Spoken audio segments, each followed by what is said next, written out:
is happening, and all those other things that they're supposed to provide. But some of the reports we're also getting, it looks like a lot of places, these things are not happening.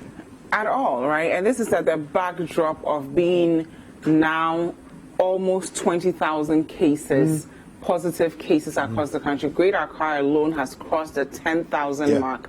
So you would think that if you're asking a lot of us to go out there and register, you would take precautionary steps to ensure that every single life is protected. I mean, we woke up today and we found out that we are now at 18,134. We've lost 5 lives to coronavirus. If you're going to ask Ghanaians to go out, you have to do better. I mean, I woke up this morning, I heard that Sir John had passed away. The Deputy Minister of Trade and Industry, Carlos Ahenkwan, is in ICU right now. So many government officials, McMahon was also there. So many government officials are right now in Kolebu, and they are in the ICU ward. So it tells you that the magnitude of the infection is on a different level. If we had found out that maybe they were asymptomatic, then we know that we're fine. So if you're asking Ghanaians to go out and register for a new voter's ID, what I expected to see was, before you even get to the center, there will be someone there to tell you that, hey, this is a circle, step in. If you can't fit the circle, go home, come back on this day. What you have happening is that there's order when you go into the premises of where the registration is taking place. If it's at a church or a school, when you enter the gate, there's order, there's social distance, there's everything else. But before you get to the gate, there's all the commotion, complete outside. Chaos. On my way to work this morning, and the EC released a statement last night saying that they are going to now start doing the circles, ensuring that people will do social distancing. It just beats my imagination. Ayawaso West will gone this morning, Oponglo. It wasn't happening. As at 6 a.m., right before you get to Delish, they have a place where they are registering people. Hundreds of Ghanaians fighting at 6 a.m. So I stopped and I went there to ask them, why are you guys fighting this early in the morning? There's no social distancing. And they're like, madam, some of us came here at 3 a.m. and they're telling us that we should go home because the maximum is 150 names. And some people came at midnight, wrote down their names, and they are currently sleeping. So those of us who have been here since 3 a.m., they are telling us to go back home because they've reached their limit. But the people who came to register at dawn are sleeping. They are not here. And everybody, they were all fighting.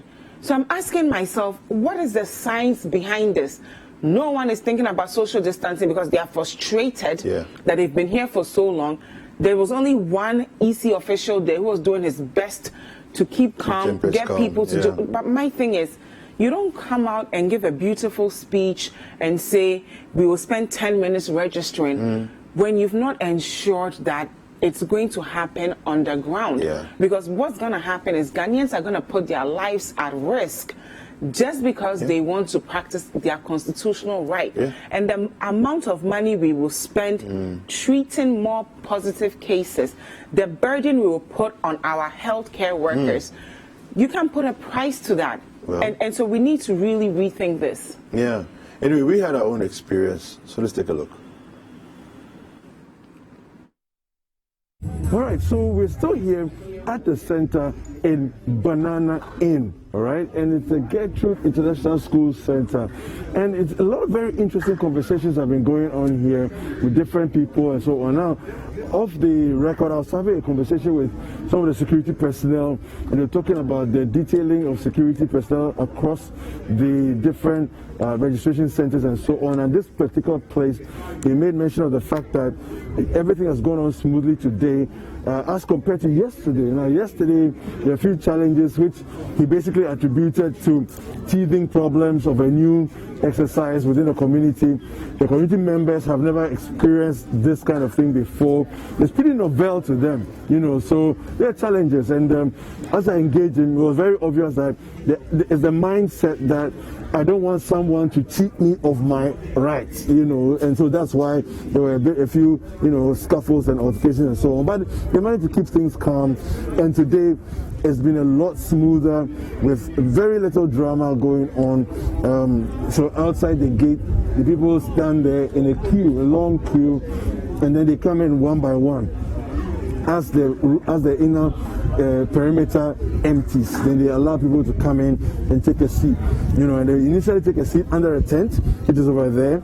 You can see the tent there, and then they come across from the tent there, so you can see them seated under the tent there. You know, come across to this side, they walk across from there and come across and take a seat at the back of the queue there. So you go all the way through, okay, you can see that they're all the way through, and then they come across. So at the front of the queue there is the beginning of the registration. That's where it starts from. And they go, there are different tables. I can see 4 tables right now. So there's the one in the corner there. I'm sure that's where the details are being taken. All their information is being taken right now. Then from there, they go to do their biostats. Okay, and then you can see the biostats. There's another machine where they take photographs. So you can see over there, there's a camera sitting there where you can take photographs. And then I'm sure these ones here, I would imagine that it's a verification process here where they would then confirm that what they came to do, they've gotten the various things that they need, and so on and so forth. And then the process ends, and then they leave the premises. We're here with more registrants to get an idea of what their experience have been so far. Hi, welcome to Breakfast Daily. How are you? I'm good, Vice Grace. What about you? I'm good. What's your name, please? I'm Date Emmanuel Fori. Date Emmanuel Fori. What time did you get here? How has your experience been so far? Okay, I was here at 6 o'clock a.m. And when I came, there were a lot of people during the queue. But what I saw, what I was seeing is that they were practicing the social distance. They were crowded and there were controversy here and there about. So me, I didn't join the queue. I stood aside because I don't want anyone to touch me or because of the virus. I have to take it seriously. So when I came, that's what I was there about it. Okay, but the EC told us that it should take just 10 minutes to register. You said you've been here since 6. It is now 3 p.m. Yes. What happened? Okay, as I was saying, at first we were having only one machine that was working. And just one machine? Just one machine. For the whole of Banana yesterday too I was here. Okay, you came yesterday? Yes. What time did you come yesterday? Yesterday I was here 9:45. So you came 9:45 yesterday in the morning? In the morning. And what time did you leave? Okay, I left. My mom called me as well. They had an emergency, so I have to leave the premises and go and come tomorrow morning. I left here 1:30. So from 10 a.m. to 1:30 p.m. You were not able to register. Yes. Why? And a colleague tenant called me. I called how far is it moving, because as at yesterday they were still using one machine for the whole of Banana Inn. No, not the whole of Banana Inn. We have this is Ablekuma South. This is Ablekuma South. Yes, please. So one machine for Ablekuma South. Yes. 2020. So we were complaining. I was complaining that how can at least we should use 3 machines, even one for the aged, the pregnant women, but we are using one machine. The pregnant women have to come, the nursing mothers and the aged people have to also join us. So it wasn't going fast for us, and so that the machine, they will give us the information that the machine has slowed down a whole lot than this. So it has become a burden. So I stood on my feet. As I'm talking right now, I'm having a wrist pain. Because you have to stand for how long? More than 8 hours. Standing for more than 8 hours just to register for a voter's ID card. From 6 o'clock up to 3 o'clock. We hope things get better as we go. So we're here with some of the first-time voters. We want to hear what the experience have been so far. How are you? Welcome to Breakfast Daily. I'm fine. What's your name, please? Zaina Amani. Your name again? Zaina Amani. Zaina Amani. How old are you? I'm 19. Okay. What made you decide to come register for your voter's ID? Because I want to vote this year. I want to be among the people who vote this year. Okay, that's really great. How has your experience been? What time did you get here? I've been here since 5 a.m. 5 a.m.? Yes, please. What were you thinking when you came? How long did you think you would take here when you got here at 5 a.m.? I'll get it before time's over. It takes a lot of time. So what did you observe when you came in the morning? Now, at the course now, at the delay, and I have the machine from, and I the machine back over and I'm my content. So right now it's almost, is it 2 p.m. already? It's almost 3. It's 3 o'clock, and you've been here since 5 a.m. Yes. Why? There are many people, so we have to wait. Okay, so we also find ourselves in this rainy season. It's June, of course, so July now. What are your protocols for the rain? So some people are standing outside, some people are under the tent.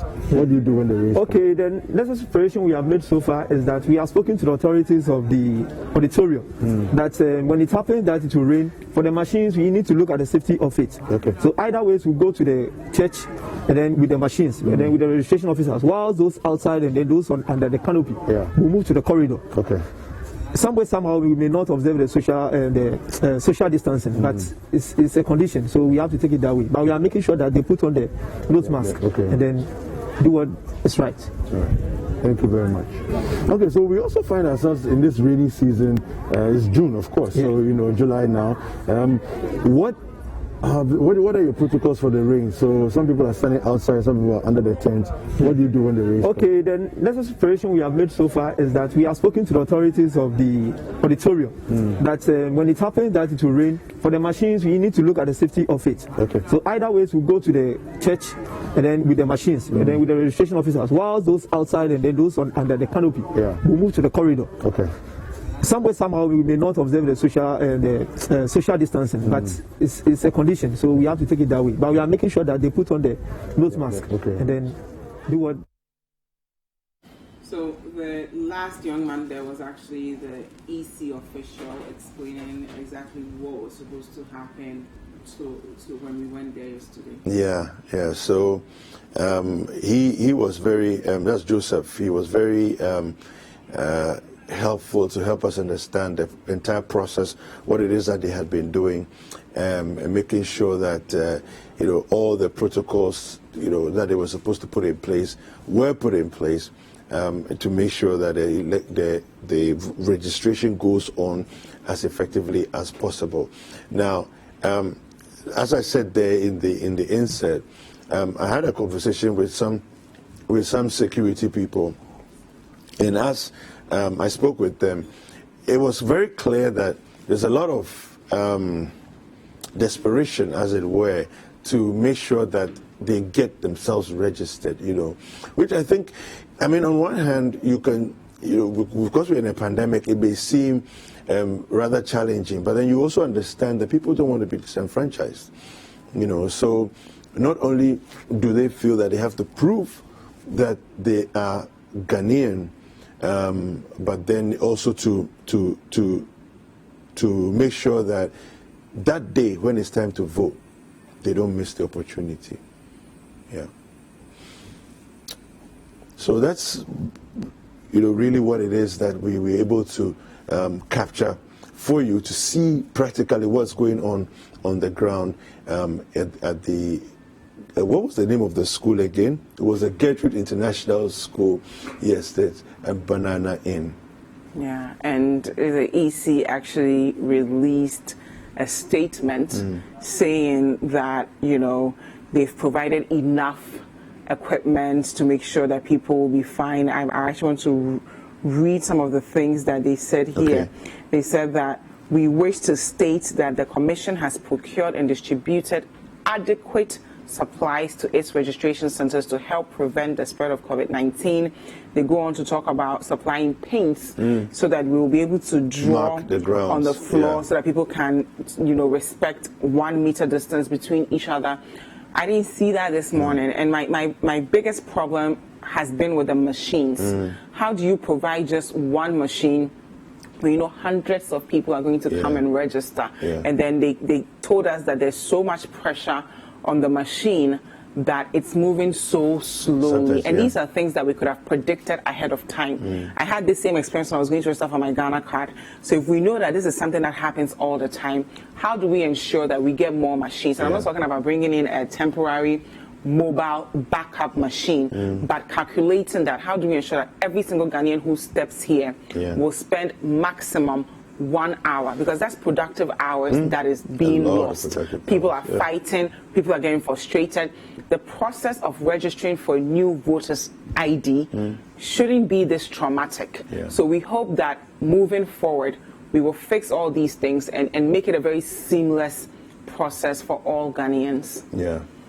Well, on a more positive note, exciting note, Keyboard Idol. Keyboard Idol. We've been showing you some clips from Keyboard Idol and the people who have made submissions. And again, we'd like to say that all the videos you're seeing are not selected individuals that have qualified for them. It's just random sampling from all the different videos that you send to us. So we are showing you all the different ones. Let's take a look at a few more, and then we'll come back and continue the conversation. I'm playing him 551 and 477.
exciting videos. Yeah. So, well, as we said yesterday, it looks like there were actually a lot more ladies involved as well, young ladies involved than initially what we thought when we were seeing some of the initial videos. So it's all good. The time is going to come very soon. We're going to have professional whittle down the numbers. Yeah. Then we're going to see. I don't want to be that professional. Yeah, no. This must be painful work. I know. Letting all these people go, you know. But anyway, so the numbers are going to be whittled down, and eventually we'll get to the 10 that are going to be in the final. Top 10. And that's going to be the competition. Yeah. Now we have a packed show today. Oh, super packed show. The Deputy Minister of Education is going to be with us. Yeah, he's going to join us. What's he going to help us with as far as math is concerned? A lot of people are deathly afraid of mathematics. Including me. Okay, so he is going to come and help us to demystify math and help us to approach it from a different perspective. So those of you parents who are watching, your children are scared of math, this is the opportunity to get them to, you first of all have to pick up the little tricks and tips that he's going to give us. And then if they're also around with you, you can also watch and learn how math is not scary. Yep, and later on we're going to learn how to dye our hair with temporary dye. It's really beautiful, so you don't want to miss any of the exciting conversations we'll have. It's a packed show, but before all of that, we have the news review. My name is Jifa Ekia Amatam. And I'm David Kwekusechi. Don't go anywhere, we'll be right back.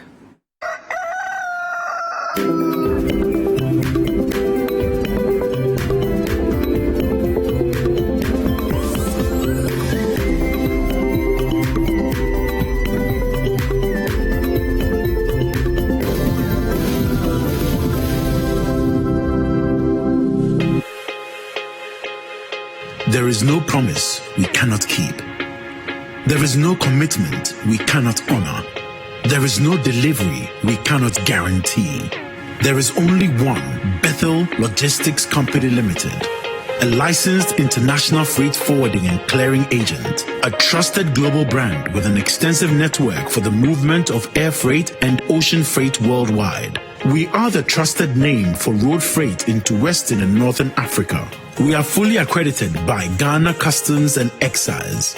We cater for all your freight forwarding, customs clearing and forwarding, cross trades, inland transportation, internal cargo tracking systems, customer freight costing and consultancy, cold chain logistics management, logistics and warehousing, quality inspection, and much more. In Accra, Tema and Takrady, we are always available to ensure easy movement of cargo countrywide. Call us on 0204 528 900 or 0244 707 859. Email info@bethellogistics.com. Locate us in Accra at North Ridge, adjacent Accra Girls High School, or in Tema at Community 4, or in Takrady on the second floor of the GCB building. Website bethellogistics.com. Bethelog, experts in shipping logistics.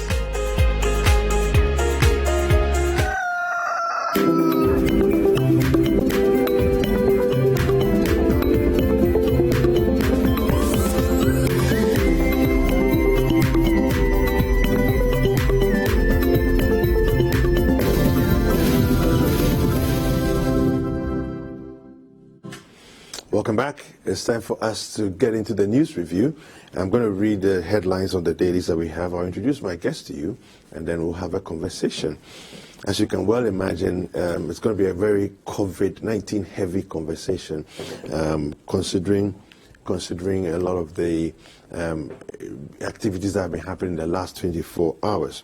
On the front page of the Daily Graphic, the third presidential pitch. Entrepreneur 26 wins 100,000 Ghana cedi prize money. Fidelity Bank posts 322 million Ghana cedi profit in 2019. Review punishment for not wearing nose masks. This is coming from the GBA. Electoral Commission's measures to curb and prevent the spread of COVID-19. On the front page of the Ghanaian Times, Presidential Pitch Program. 3 winners bag 210,000 Ghana cedis. Day 2 voters registration exercise. Social distancing defiance persists as guarantor system slows down process. COVID-19. Finance Ministry earmarks 80 million Ghana cedis special allowance for frontline health workers. Will prosecute anyone who guarantees for more than 10 applicants, says the EC. On the front page of the Chronicle, gunshots at Achirinsua as Collins Dowda is pepper sprayed. Parliament short of quality debates. This is coming from the majority leader. Mahama receives People's Manifesto. On the front page of the New Crusading Guide, President presents 1 million Ghana cedis to 20 young entrepreneurs. MPP penetrates NDC strongholds in Elembele. On the La Dade Kotopon parliamentary seat, Gerald Nyanyufio rallies support for victory. Ekwa Oye family warns public on dealing with the Dayman chief. Ghana First contractors in trouble as they face penalties over agreement breaches. On the front page of the Business Finder, entrepreneurship, innovation are key to economic revival after COVID-19. President challenges Presidential Pitch Season 3 winners. ICU rallies more support for hospitality sector. EcoBank robust and profitable. Let's do a few online stories. On citynewsroom.com, Greater Accra region's coronavirus cases cross 10,000 mark. Sir John was a good man. I will miss him, says Baumia. Macmenu Carlos Ahinkra in ICU after testing positive for COVID-19. COVID-19, Ghana's case count rises to 18,134. Recoveries are at 13,550. Former MPP General Secretary Sir John dies after contracting COVID-19. And on citybusinessnews.com, leave is lost when you don't take it. Nothing like accumulated leave exists. This is coming from Austin Game. Any additional borrowing to finance expenditure risky for economy. This is coming from Edusa Kwadia.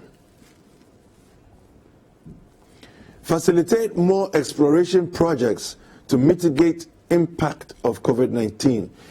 Cosmos is saying to the government. 21 foreign-owned shops reopened at Tiptoe Lane after verification of documents.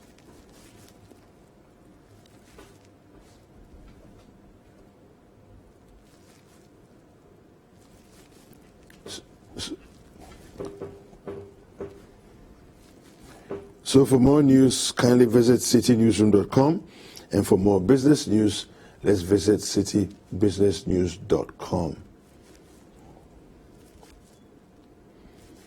All right, so the show is interactive, so kindly use the hashtag Breakfast Daily for us to hear what you're thinking. And also the WhatsApp line is 0550-585832. If you happen to be outside Ghana, you want to contribute, kindly prefix that with +233.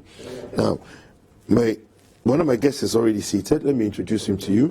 He's the MP of Mion constituency, Abdulaziz Mohammed. Good morning to you. Good morning, my brother. How are you? I'm blessed.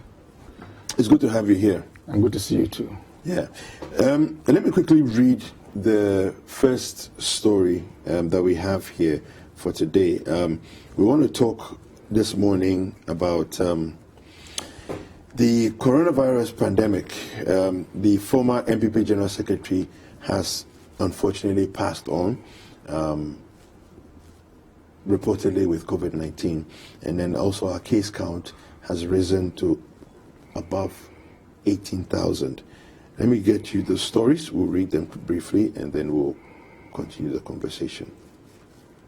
All right, so the former MPP General Secretary Sir John dies after contracting COVID-19. Former General Secretary of the governing New Patriotic Party, Kojo Owusu Efriye, popularly referred to as Sir John, has died. Sir John was the Chief Executive Officer of the Forestry Commission.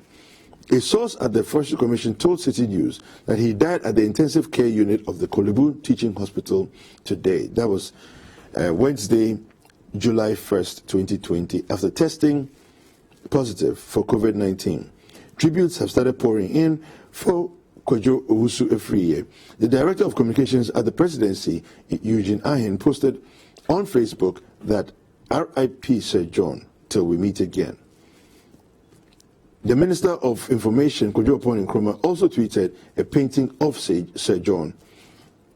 Sir John recently lost his sister, Comforter Martin, and his mom, Obapen Kate Sewa, who are yet to be buried.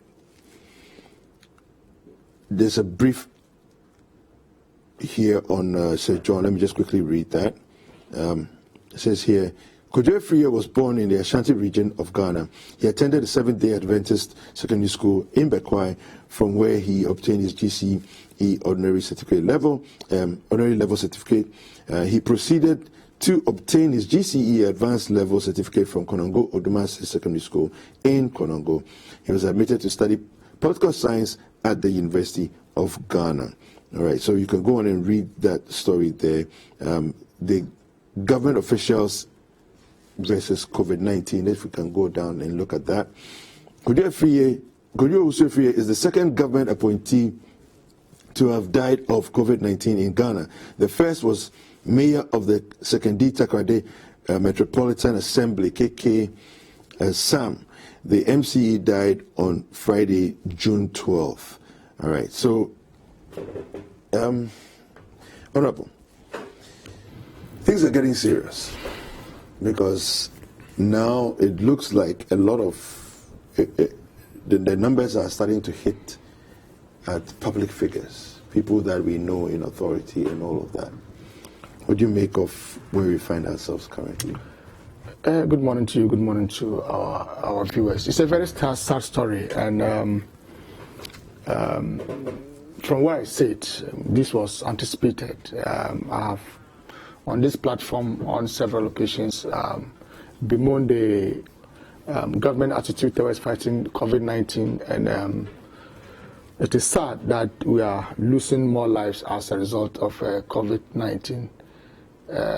Sir John, former General Secretary of the NPP, a very active participant in the politics of this country. Let me extend my sincere condolence to the family of late Sir John. And that should be a wake-up call for government and all of us to double our efforts in our fight against COVID. COVID is real. But you see, not until his passing, most Ghanaians didn't know that Sir John was infected with COVID-19. And that has to do with the issue of stigma. That when, unfortunately, people get infected, it should be possible for them to, on their own, declare their status, because health is a private matter. A health facility cannot go ahead to declare your status in respect of COVID without your consent. And so it should be possible for government officials to take the lead in the charge to dealing with the issue of stigma. You remember recently when the health minister was also detained at the University of Ghana Medical Center. Yes. We were never told of his status. A female a journalist, even said the minister had spoken to her and said he was taking a rest at the University of Ghana Medical Center. And so we must take it seriously and deal with the issue of stigma. But you see, if you want to go down the history of COVID-19, it will tell you where we are. We recorded our first case somewhere around 12th of March with 2 cases. Then we imposed restrictions. There was a partial lockdown. The lockdown was lifted. And then somewhere on the 30th of May, the restrictions were also eased. That wasn't a very popular decision. Most people had questioned the move by the president. And some of us questioned whether the president was being led by politics or by science and data, because the data and the science did not in any way support the decision and action of the president. You don't ease restrictions when your numbers are rising and rising so high. That is irresponsible. And questions were asked who were the advisors of the president. You don't ask students to go back to school, and you don't ask religious institutions to get back to their places of worship. Because even when you ask them to do so with protocols, how are you able to enforce that? How are you able to enforce that? Countries like China and other states in the US that had made an attempt to reopen schools have closed down schools again. And so you must also learn from other countries. It's unfortunate that as at 12th of March, when we recorded our first 2 cases, as at the time that the president was easing the restrictions on the 30th of May, our case count was around 7,600. And so what it means is that for the 18 days in March, for the whole month of April and May, our total case count was around 7,600. The restrictions were eased on that day, 30th of May. For the whole of June, up to today, being 2nd of July, just about a month, our case count has jumped from 7,600 to over 18,000. What it means is that we have recorded close to 11,000 new cases just for the period of 1 month. That cannot be something that we should joke with. It is alarming. It means that the community transmission of the disease is on the increase, and that is why we must be worried. We are talking about a situation where we have heard the health professionals. In fact, what comes to mind immediately is the Ashanti Regional Director of the Ghana Health Services, who has said publicly that health professionals are compelled to use their monies, their private monies, to buy PPEs. If our state cannot even provide adequate PPEs to frontline workers to be able to deal with COVID-19, how are we able to protect the larger community? To the extent that health professionals would have to use their private funds to purchase PPEs just to protect themselves. About 100 and more of our health professionals are infected with COVID-19 today. We have lost critical human resource in this country to COVID-19. This is not the time for us to place premium on politics. In fact, for me and most people, we thought that the easing of the restrictions was just to attain 2 objectives. The president was driven by politics and nothing beyond that. 1, it was to allow for the MPP as a party to have parliamentary primaries in constituencies where they have sitting MPs. That was the objective of the president. And so he had to hide under the cover of asking religious institutions to go back with a maximum of 100 people in a church or a mosque and observing the protocols. But we all know that what informed the decision and action of the president was just to allow the MPP have their primaries in constituencies where they have sitting MPs. 2, it was to allow the president, be elected or endorsed as a presidential candidate going into the 2020 elections. And the last but not the least was to give the green light to the EC to go ahead to compile the new voters register. You will recall that the last but 2 addresses that was done by the president, he indicated that he had earlier on given some exemptions to the EC. In fact, our president, with all humility, and for want of a better word, lied, because nowhere in all his national broadcast did he give any exemption to the Electoral Commission. But the last but 2 address, he said he had given exemption to the Electoral Commission. But you see, my worry is not just the president, because he has proven by all standards to be more interested in being re-elected than preserving the lives of Ghanaians. My worry has to do with the moral society, the clergy, the Ghana Bar Association, the Ghana Medical Association, the Muslim clergy. These are the people who should be speaking. The National Peace Council, these are the institutions that should be speaking to very important national issues. COVID-19 is no respecter of party colors. Whether you are MPP, you are NDC, CPP, it is not a respecter of party colors. In Accra today, we are told that Greater Accra has a confirmed case count of over 10,000 COVID-19 patients. Yes. The number of hospital beds in Greater Accra is about 5,000.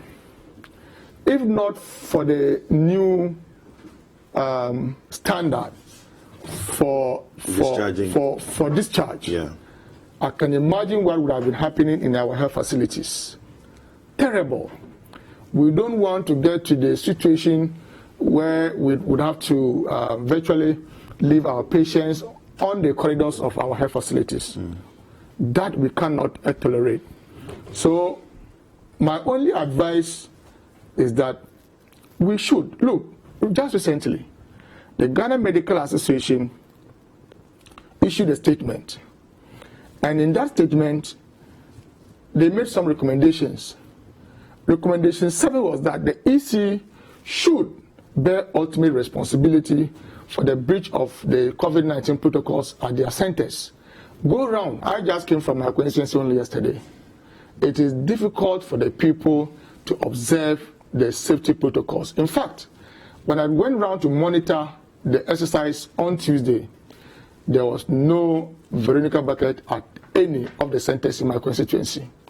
Now, you ask people to come and register, and that you would not be registered, you would not be allowed into the premises of the EC, within the precincts of where they are doing the restrictions, if you don't have a nose mask.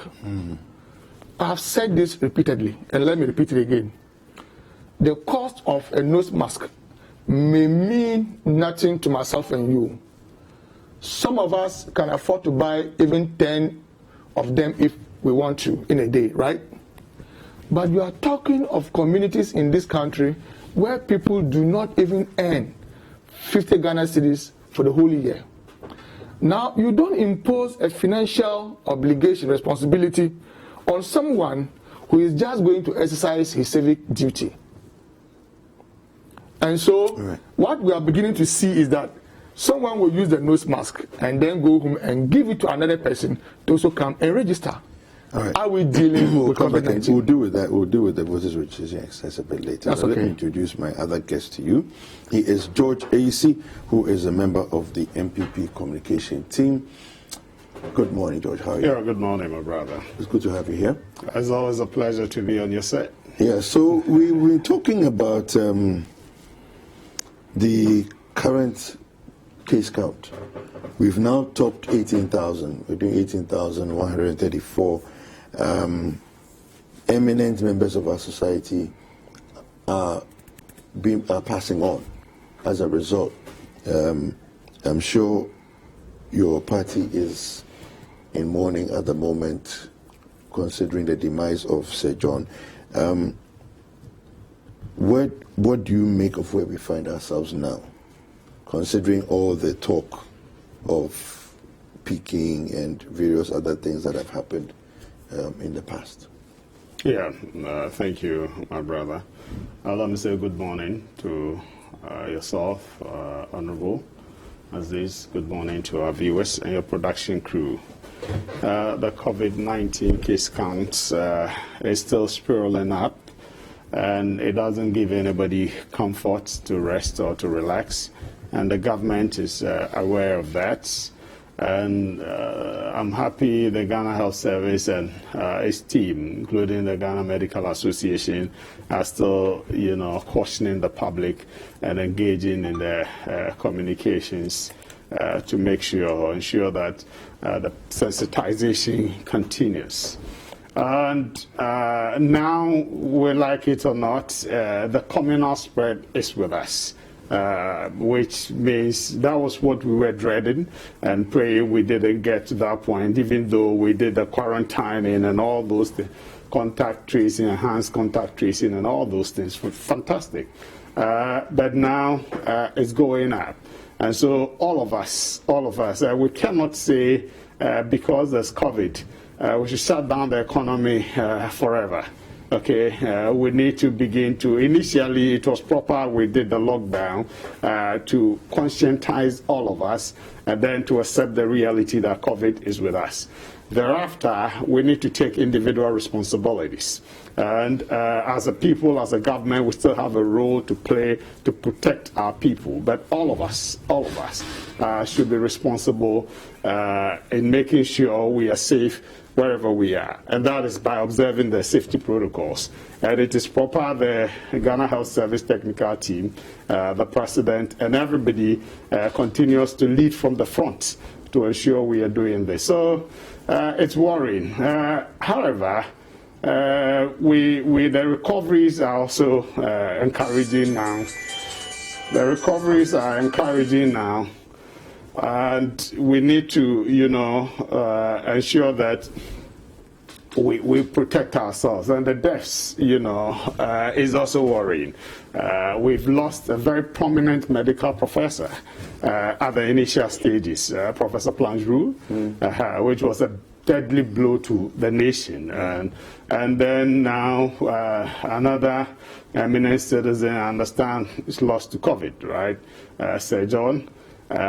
Which it's telling us, when I was reading on social media, Facebook, one of the key things everybody seems to be saying is, COVID is with us, COVID is real. You get it. And so we ought to take the precautionary measures in an enhanced form. Okay, so I think that is very good for us. You say we'll come to the electoral processes, but whatever it is, let's all accept the reality that the disease is here. And one WHO officer said, it's come to stay with us, okay, until we get a vaccine, or a treatment for it, we need to manage it, and the management processes, and then the protection of our individual selves must be our prime responsibility. So that's what initial comments I'll make on this. I think that, considering the fact that there was a lot of pushback against the lifting of the lockdown. At that time, our numbers were relatively low, and now, looking at where we are going now, and it doesn't seem that there's any agitation or at least any suggestion among the government that we are going to do something more drastic, to do this. And it's become this thing where now every individual should take care of himself. But if individuals are going to take care of themselves, and we are being put in a situation where we also have to consider political implications, do voter registration, and all of those things, I think that there's a certain broad, general lack of appreciation for the severity of where we find ourselves, particularly by government. Because when you say when you look at 18,000 case count, okay, and you consider the fact that our hospital capacity is almost at its limits, we're almost there, okay. We're doing 4,000 plus, 4,400 plus active cases. Meanwhile, we have a 5,000 bed capacity in the country. It doesn't make any sense if we're not going to enforce rigorously measures that we put in place to say, if you're going to move around, but move around with restrictions, move around with under limitations.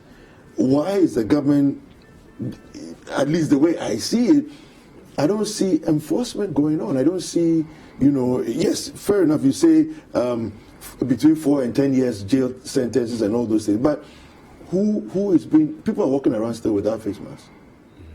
People are walking around and no practicing social distancing. So where are we going with this? No, that's why we're saying people should take individual responsibilities, okay?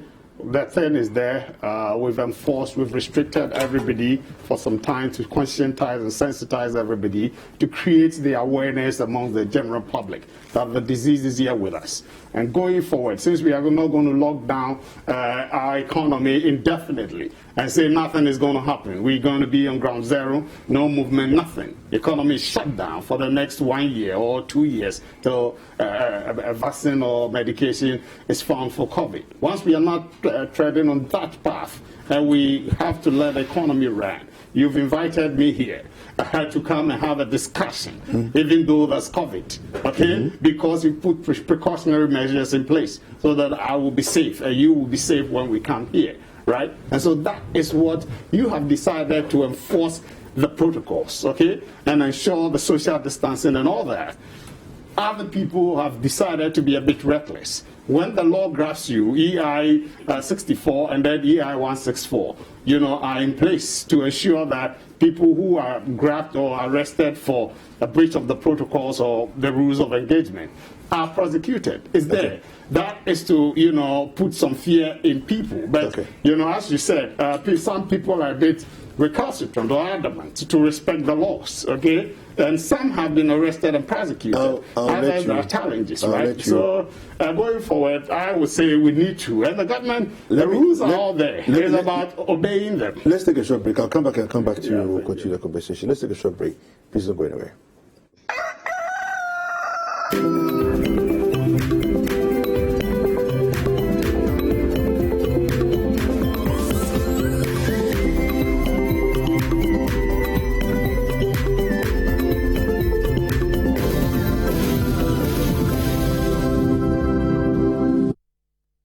Shop online, get free swipes, and enjoy greater security with a card that turns banking on its head. That's Africanacity. That's ABSA.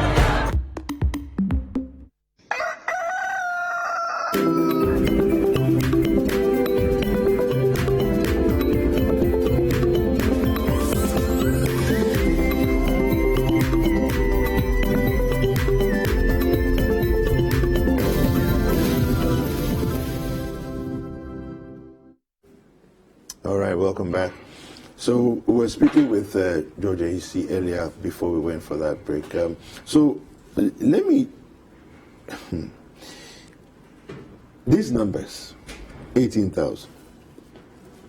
We have done over 10,000 in a month. If the trajectory goes in the direction that it seems to be going, in no time, we're going to be talking 50,000. What are we doing what are you doing as a government to make sure that we don't get to those numbers? Because I think leaving it to people's personal responsibility is a little late in the day to do that. And I, quite frankly, maybe a little bit of shaking of responsibility as a government to actually say everybody should take care of themselves. So you want government to say restrict everybody to stay at home, lockdown, continuous, indefinitely? Is that how we're going to govern around the country? I'm not suggesting and that is what lockdown. shows responsibility on the side of the government? Is that the only option? What are the other options? that we don't shut down nobody, so you don't move at all. That's why there are rules of engagement. When you're moving, we appreciate the fact that we cannot be under lockdown forever. You know, Ghana, the non-formal sector is the major sector that drives the economy. Yeah. And a lot of people, because of the shutdown, had come to a halt, right? Business, everything. And so when we opened up, then we need to ensure that the protocols are enforced and respected. Now, one of the basic ways is for our individual responsibility, and then two, to put that fear in the people that the disease is still there, and it is still a dangerous disease, COVID, it can kill. Okay, if we know this, and then the assemblies and other people go on with the conscientization and their public education continues, that should help. Okay, now we've gotten to another stage where schools have reopened. That's the final year classes in all the category of our school sector is reopened, and so that is also bringing some pointer to the fear. You get it? So the trajectory you are talking about, we cannot underestimate it, that there's the possibility that it's still going to spiral up. So let's look at all that. And then the enforcement of the protocol. That is otherwise, the alternative, as far as I know, is to shut down the economy again so that everybody is at home. Okay, if we don't do that, then this one, as we are practicing, should be the other alternative, but a strict enforcement of the rules of engagement. Which is what I was referring to, but yes. I don't see that happening. That's my point. At certain points, you see the police, enforcing. Really? Yeah, at certain points. I've seen the police stop a car, and then the people in it, one person was not wearing a mask, and they got the person down. You get it? But the enforcement is not as it used to be under a lockdown. I must appreciate that. Okay, so we need to... Which is actually problematic. Yes, and another aspect to which another sister station of yours is crusading, and I think it's a good crusade, is that some of the transport businesses are not obeying the social distancing protocols, right? Because they carry passengers as was before now. And those ones, I think, we need to make sure the driver unions, Ministry of Transport, and even us, join to ensure that those ones are enforced. Okay, so these are sectors that we need to look at. Otherwise, it portends real danger. Okay, I don't know if you have any comments you want to make. Yes, I do. My colleague here would want to defend anything that comes from President Akufo-Addo and the NPP, because himself is an appointee of the president, and so you can understand his difficulty. However irresponsible it is, he'd want to defend it. But that is unfortunate. Like I said earlier... That's an insult, you know that? If you feel insulted, I'm sorry, but let's make progress. You see, to say that our lives are in our hands and that we must take personal responsibilities, yes, we must exercise some level of personal responsibilities, but it is the height of insensitivity for a government to say that, oh, the way towards fighting COVID-19 is that take your lives into your own hands. Why? Ghanaians queued on 7th December 2016 to elect a leadership, to provide a leadership. And so you can't tell me that we should take personal responsibilities and that ends it. Government must lead and lead well. It is not for nothing that we pay our taxes to governments. And so if you say, okay, don't pay taxes again and just take your lives into your own hands. But I cannot be receiving taxes from Ghanaians and yet tell us to take personal responsibilities of our lives. How many of us here have access to a motorcade? The president and his appointees, the ministers, do have access to motorcade. And so we provide them with all these incentives just because they can be able to provide us with leadership. And so when you fail in providing that, you don't turn around to say we should take personal responsibilities.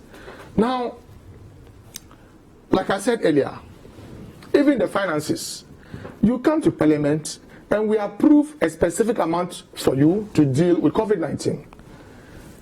Out of the items that we approved, we included an amount of 150 Ghana cedis for each contact tracer for a day. Okay? You go onto the field and you decide to pay them 70 Ghana cedis per day.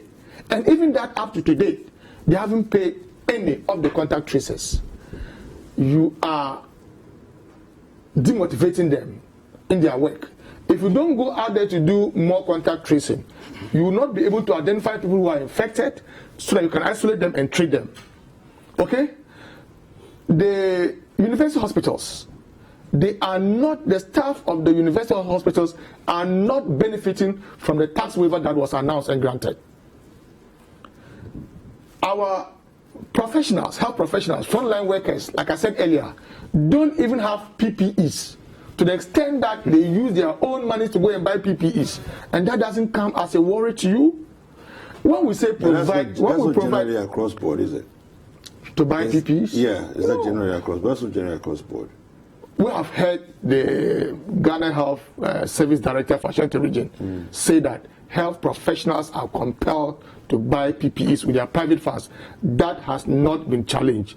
And when I say provide a leadership, we are not saying we should lock down the country again. No, that is not what we are saying. We are simply saying that don't reopen schools when you don't have a containment measures in our schools.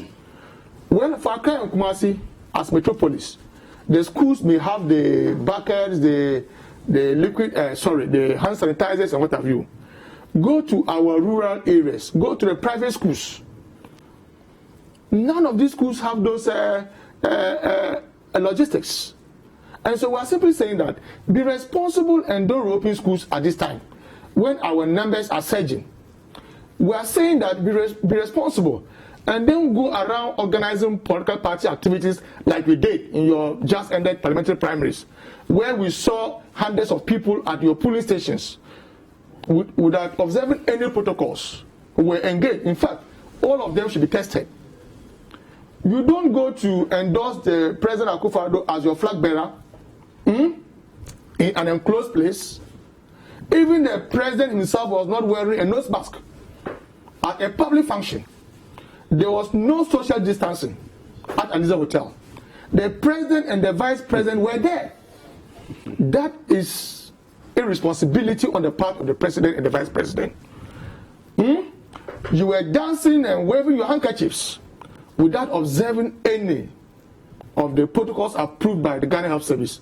And yet that same person would tell us to take our own lives into our own hands. I can just imagine that. You see, so when we say provide some leadership, and look, we must be interested in all the funds that we have provided. For instance, during the lockdown, you came for 280 million Ghana cedis to provide food to people who were distressed and couldn't come out to work. And you said you were spending 2 million Ghana cedis for a day. That in itself is questionable. Now you did that for just 10 days, and that ended it. 2 million times 10 would not give you 280 million Ghana cedis. And yet when we asked the Auditor General to probe that, to audit that, they had the guts to say that once, if the man goes ahead to do that, it means that he's a puppet for the NGC. How can you imagine this? And so all that we're saying is that President Akufo-Addo should provide leadership. He has failed in his fight against COVID-19. All that he's interested is his re-election. And like I said, go to the centers where they do the EC registration, and you will see. Myself and you, like I said, can afford to buy a nose mask for ourselves. We don't impose an economic burden on someone simply because the person wants to exercise his civic duty. We have a register that you could have used. You could have avoided this, but because you are so interested in manipulating the electoral process, you are bent on a new register. You don't care if Ghanaians will die for you to be able to compile a new register so that the president will be re-elected. Thank you. And that's not fair. But I think I need to correct something that you said there. At the event, I saw images and videos of the president in the mask, as well as, in fact, the whole high table, they were all in masks. So I'm not sure why you challenge that, but I can also provide you. I can provide you with pictures Okay. and videos of taking it the off. president not wearing a mask at that function. Okay, all right, fair At enough. some point in time. Fair enough. Okay.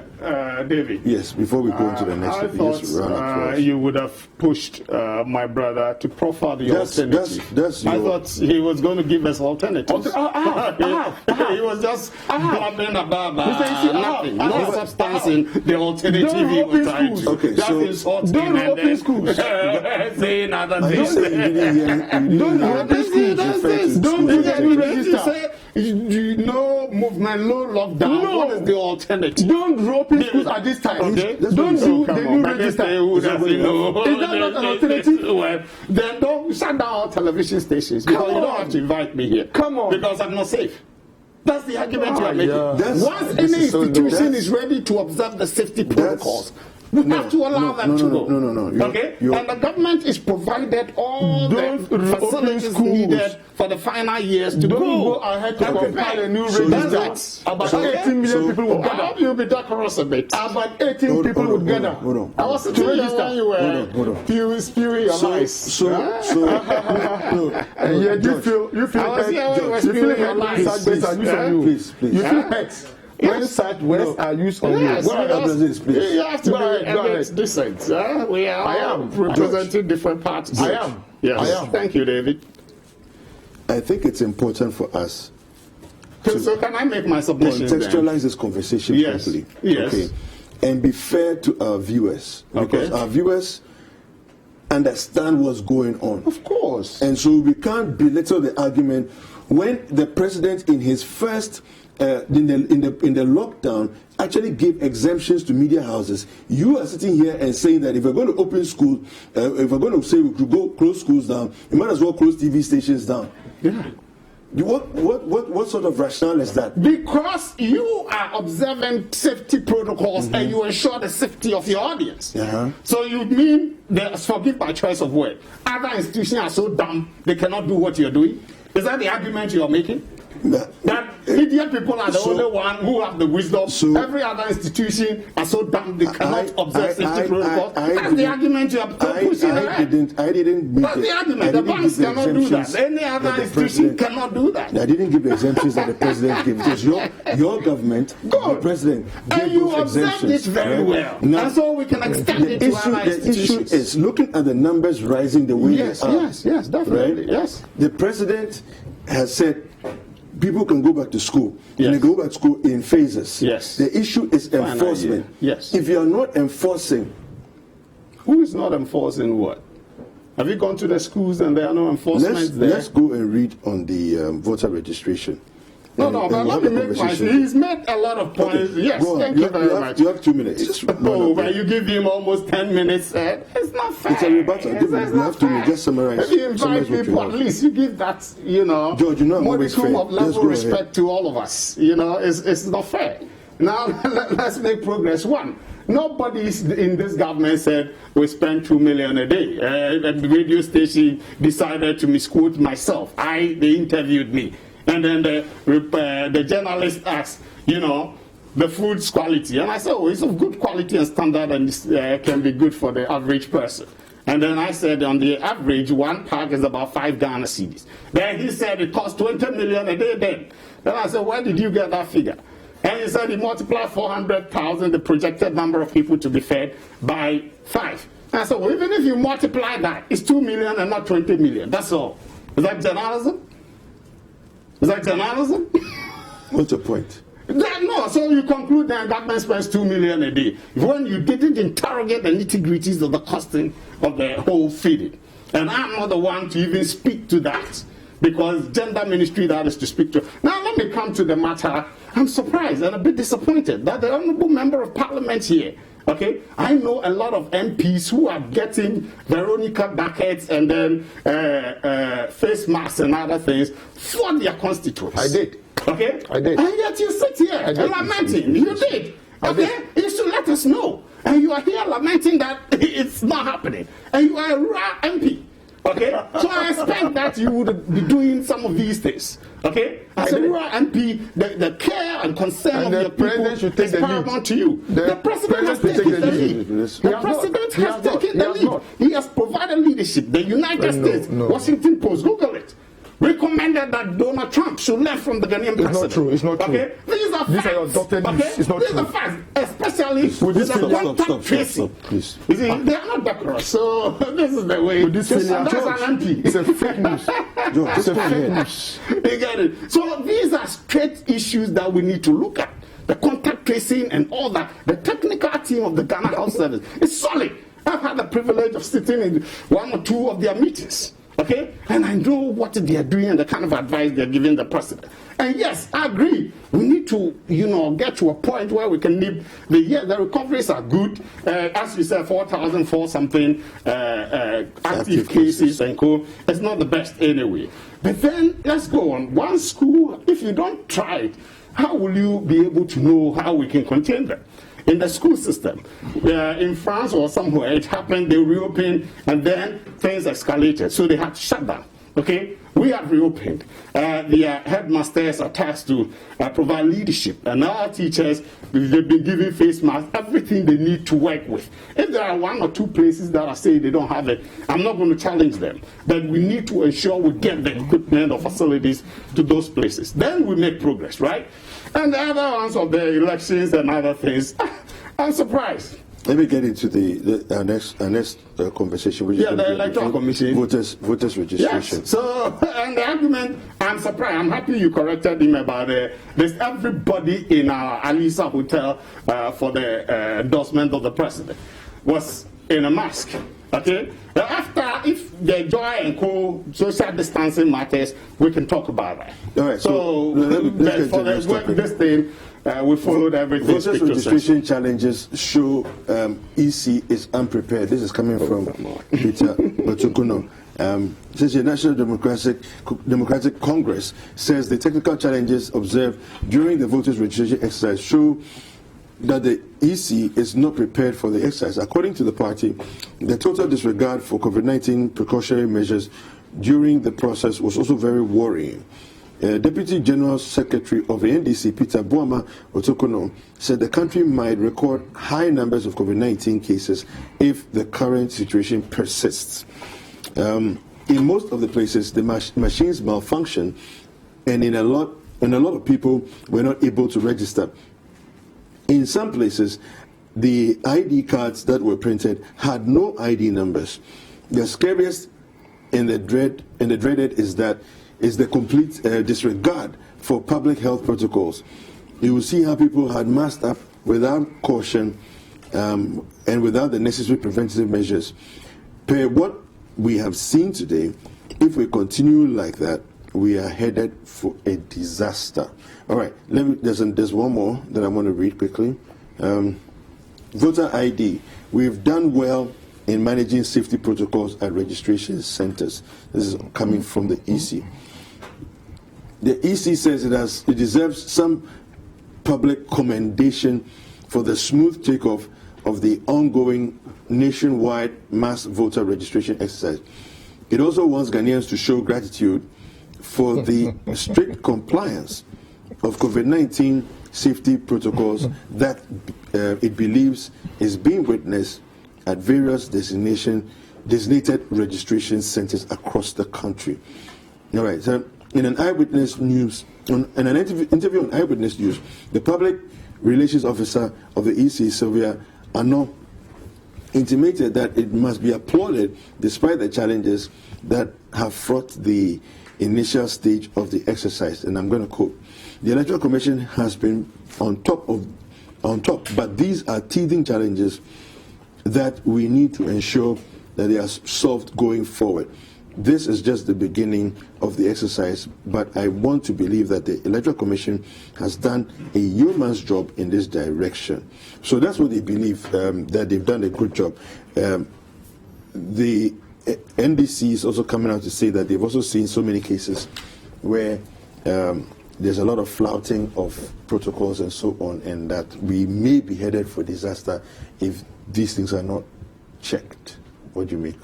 Yeah, thank you. One, I disagree with the Deputy General Secretary. You're talking on that because they are faulty machines, the EC is not prepared. We were all here in 2012 when we introduced the biometric registration. What didn't we see? Okay, and this one is nowhere near what happened then.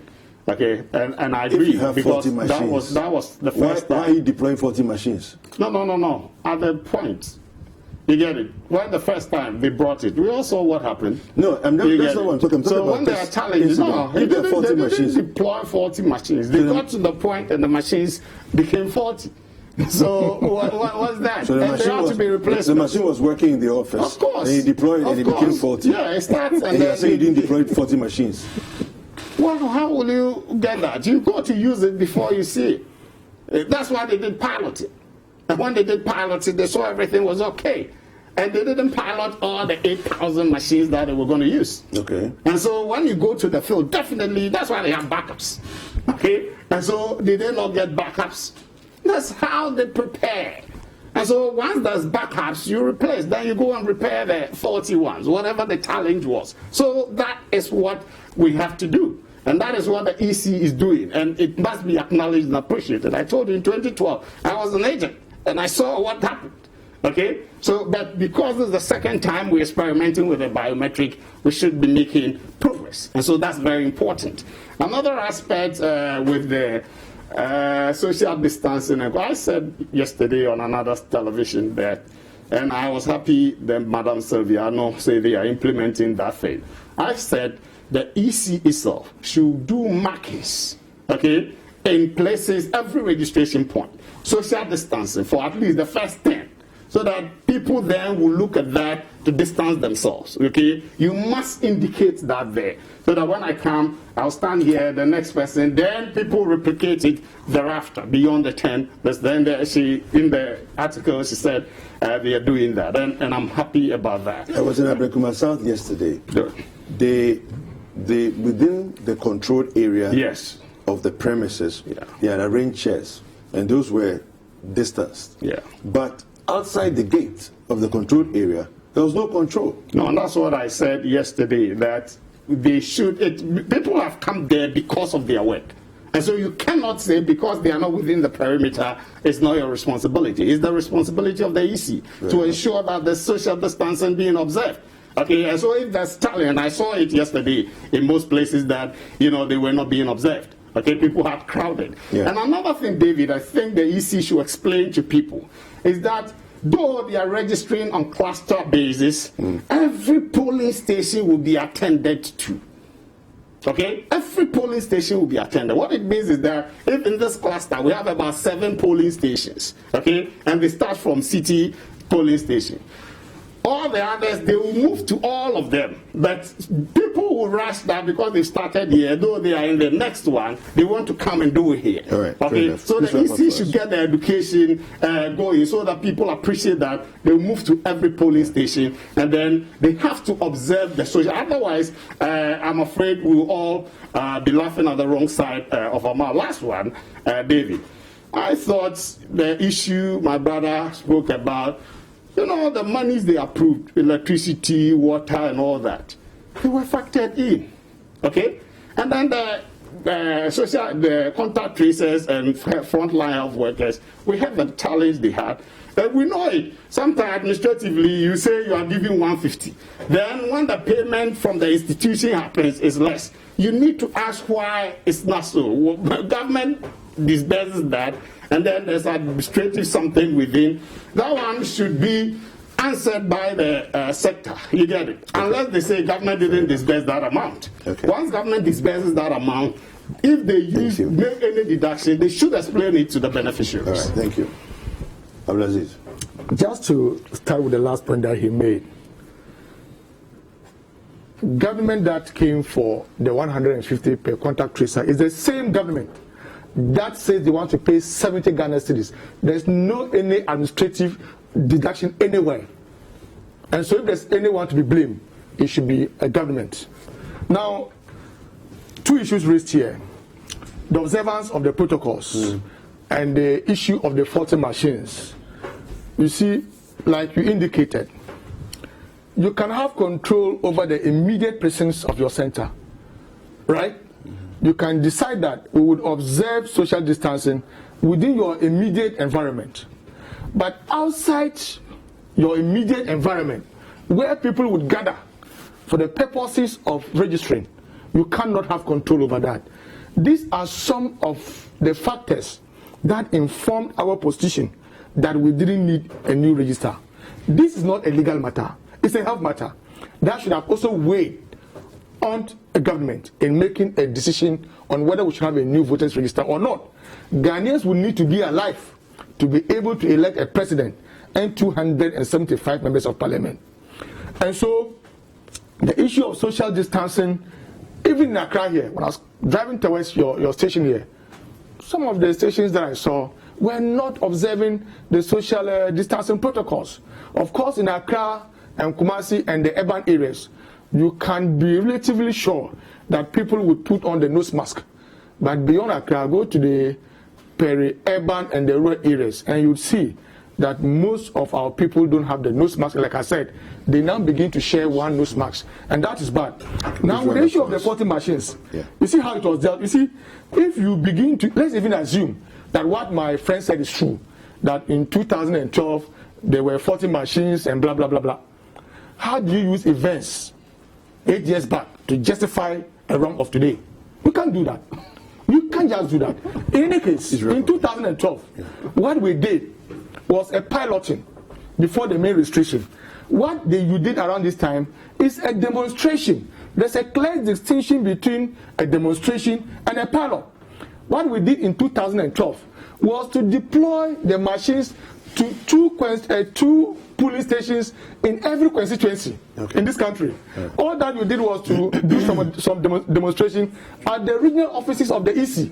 And that's why you are recording high levels of 40 machines. And so don't say that they were working in their offices. Once you deploy them, then they refuse to work and they are 40. That cannot be true. I'm surprised. That cannot be true. You will always be surprised. You will always be surprised. You will always be surprised. To my guest, Abdulaziz Mohammed, who is the MP of Mion constituency. I also want to say a big thank you to George AEC, who is a member of the MPP communication team. We have a few messages from you. We'll just read a couple of them and then we go on a break. COVID-19 is real and no respect of persons, so let's do well to observe the safety protocols to protect ourselves and our loved ones. And that's coming from Sir Oku and Esuboy, and also from John from Ashaiman. So seriously, we are playing with this COVID-19. We need drastic measures at this time. I think it's getting out of control. Thank you very much for watching. And I apologize for my guests.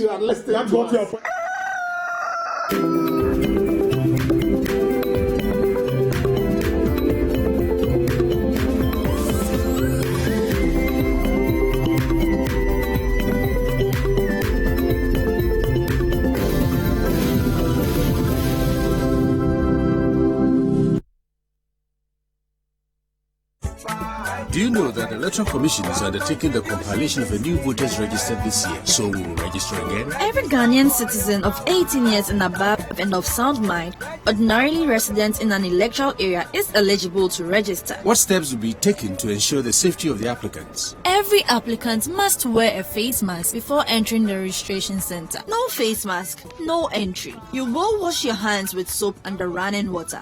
Your temperature will be checked, while you maintain a minimum distance of 1 meter while in the queue. Your finger will be checked for an electoral stain to know if you've already registered before being sanitized. Your data will be captured on Form 1A. You will provide the officer with your residential address, your GPS address, your hometown address, your town and district, as well as the full names of your parents, dead or alive. Then you will be sent to the data entry clerk. The clerk will sanitize the scanner before capturing your fingerprints. He will then type your details into the biometric system, take your picture, and print the Form 1C and give it to you with the Form 1A. You will thumbprint the Form 1A in front of the laminating clerk. Then the clerk will cut out the card parts of the Form 1C. Then laminate your new voter's ID card for you. Your finger will be dipped in an indelible ink. Hand sanitizers will be provided before you leave the registration center. When are you going to register? Daddy, I registered during the last electoral exercise, so I won't register again. Don't you know that this is a total replacement of the old voters register? It means if you have registered before, you have to register again. Hey. You will need either a passport or your national ID card to register. If you don't have a passport or a national ID card, you must provide 2 already registered people to stand as your guarantors. What about your mother who's too old to join the queue? The vulnerable, persons with disability, older adults, pregnant and lactating mothers are not left out. Download the Voters Registration Form 1A from the Electoral Commission website www.ec.gov.gh. Print it, fill it out, and bring it along with your passport, national ID card, or 2 guarantors to the district office of the Electoral Commission or to the registration center to register. Note that only the vulnerable, the aged, pregnant and lactating mothers will be allowed to print out their form online and bring it to the district office or the registration center. Register to vote. Your vote is your power.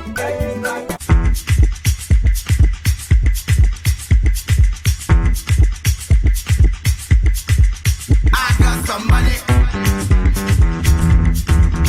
but I ain't giving it to you.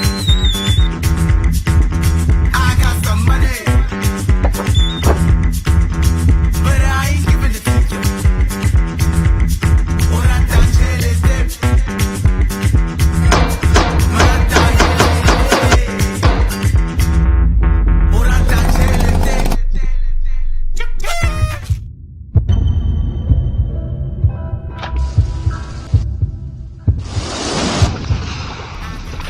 There is nothing as hard as a diamond. For buildings with superior strength that withstand all weather conditions, Diamond Cement should be your preferred choice. Locate Diamond Cement nationwide with factories in Aflao, Takrady, and Bupe. Diamond Cement, as hard as a diamond.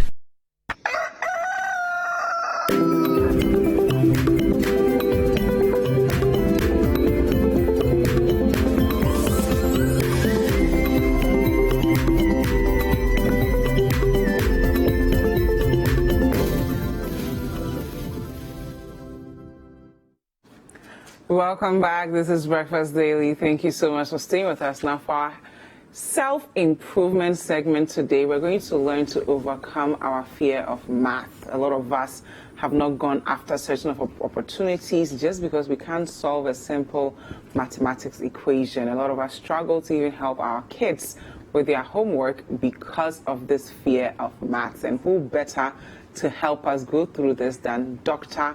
Honorable Yao Osei Educhum. He's the Deputy Minister of Education and MP for Bosomtwe. And throughout our conversations, if you have any questions for him, let us know with the hashtag Breakfast Daily, and the WhatsApp line is 0550-585832. If you're outside Ghana, the country code is +233. Good morning, Honorable. Good morning. You've become very famous for class act. Oh, is that right? What feedback did people give you? Many people sending me WhatsApp messages and is that you? We appreciate you and all those things. Yeah, so it's heartwarming to know that the effort that you put in, people appreciate it. I mean, that is something I was not expecting getting into politics. Wow. So it's you meet somebody on the street, and they'll say, we know you, we appreciate you, you don't insult anybody. Do you miss the classroom? Of course. And I've been going, pre-COVID, I was going to classrooms. Wow. Oh yeah, I've gone to a number of classrooms. A few classrooms across across the country. Yeah. I remember Bepowa, Viamwasi area. Yeah, I was just passing by and I just felt like, let me go and see the children. Wow. And we had a nice time. The teacher was not there. Nobody was in the classroom. Oh my God. Yeah, and they were working on properties of arithmetic. So I took the chalk and we had a nice, they didn't even know who I was. So that added a bonus for you. Yeah, I just walked in and they were so excited. I had pictures with them. Wow. And I remember going to a DJMF senior high school. The teacher was on. I said, let's do our math and fun. Let's have fun together. So wow. Now, how do we overcome our fear of math? Yeah. Before we do that, I'll probably want to say something about my friend Sejong and and his passing. And he talked about a few of delegates, right? Yeah. And he's left a legacy. He's worked so hard for the party and country, and I think he's somebody we're all going to miss, and he's somebody that we're all going to remember. That he came and he did his bit, and he moved on. So we're all here, we have the space, and I think that's what should inform everything we do, that at the end of the day, people can say that you came, you did your bit. So this is about doing our bit in terms of leaving a legacy and getting people to overcome this fear of math. And you know, some people's dreams have been dashed. Some people who have been the best engineers in the world, but for their fear of math and because of how it was taught to them, today they are not engineers, and some of them may not be in the right even professions that they could have been in. So when I saw the topic and you asked me, I said, wow, I would love to do this. Because I think it's so key. Thank you. And so important. And when you want to link education to national development, think mathematics, think engineering, you think STEM, science, technology, engineering, and mathematics. And if you can't do STEM, your country is in trouble. Definitely, but a lot of us, unfortunately, did not have people like you for teachers. And so your math teacher was just so boring. You didn't understand what was going on. At some point, you just came to the realization that I'm terrified of this subject and I'm going to do everything possible to avoid it. How do we get back to rekindling the little love that we had for mathematics? First of all, you have to accept the fact that you fear mathematics. Accept the phobia first. And once you accept the phobia, then you begin to look at how do I get over it. Even in exams, when it's exam time, it's recommended that you do a deep breath, breathing out so that there will be more oxygen in your brain to facilitate the calculation process. But overcoming the fear is the starting point. So you have to understand there's a fear of mathematics and then acknowledge the fact that you are one of those people who fear the subject. And then after that, then that is where the real work begins. Look for ways of making mathematics learning very practical. And that is something that we need to do more with our students. You know, Singapore, they always top mathematics. When you are doing terms or the program for international student assessment, PISA, all the top international assessments, Singapore students top it. So we have to begin to look at, they don't have a different brain than what we have. How is it that that small country called Singapore, how is it that they do so well in mathematics? First of all, Singaporeans understood that they didn't have gold and diamond and all those things. And the only way for them to develop was through education. And they saw that in education, the best way to link education to economic transformation is when you focus on science, technology, engineering, and mathematics, which lends itself also to higher level of TVET. So there are different kinds of TVET. There's a TVET where you sew by the street, which is fine. But the TVET that transforms countries is when you are doing manufacturing and advanced manufacturing activities in TVET. So that is when the TVET then leads to socio-economic transformation. When people talk about the fact that, oh, Germany. Honorable, I'm going to stop you here. We need you to put your political hat down and put your teacher hat on. You have to, it's not politics. So we're going to start on the developmental hat. Let's put it down for a minute because there are a lot of us who are afraid of mathematics, like me. No, you see, if you don't create a sense of urgency, you will not change the way you do mathematics. I agree. So you have to know that for me to change my country, I have to develop myself. Then that is what brings us to Singapore. Singapore as a country came up with what we call Singapore math. The moment they realized that they need to transform their country, and they identify mathematics as a barrier, because they know that math is what will allow them to develop, then they came up with Singapore math. Wow. And Singapore math goes from what we call concrete to pictorial to abstract. What it means is this: before you teach addition and subtraction to children, don't just go to the board and say, let's do 1, 2, 3, and everybody say, this is 1, this is 2. And after that, you say 2 plus 1. No. Singapore math says, get some concrete items. It can be oranges, it can be mango. Very good. Allow the student to touch and feel it and understand that there are 3 mangoes that they are dealing with. After that, if you want to do 3 plus 3, you have 3 mangoes here, 3 mangoes there, you have the plus sign between, something they can touch, manipulative, so it's concrete. How does that help with the student now understanding that this is a real life I'm experiencing mathematics. Someone is not just dumping it on me to memorize. It's something that they can identify with. They know oranges, they know mangoes, they know it at home. It's something they eat. So it gets them excited. It makes them inquisitive. When they see the first day oranges on their desk, they feel like, wow, what's the teacher going to do? It's something that we call anticipatory set. You need to get the attention of your learners by doing something that makes them anticipate. So the children walk into the classroom and you have oranges here, whether it's a group of students, and then they're asking themselves, what is the teacher going to do today? Are we going to eat oranges? So before you start, you ask the children, how many of you like oranges? And then you see the hands going up. And then you say, oh, oranges. Yeah, have you gone to the market with your mom to buy orange? Some of them will say, yes, the last time I went and we bought orange, but we also bought mangoes. So it has to be locally relevant as well. Relevant. So you're getting them excited and excited. Then you come in with why the oranges are there. And then they touch it, because in learning there's something called multiple intelligences. Yeah. And one of the multiple intelligence is what we call kinesthetic learner. Somebody who can touch, somebody who can feel. And then we have visual learners. They have to see. Majority of the learners are visual.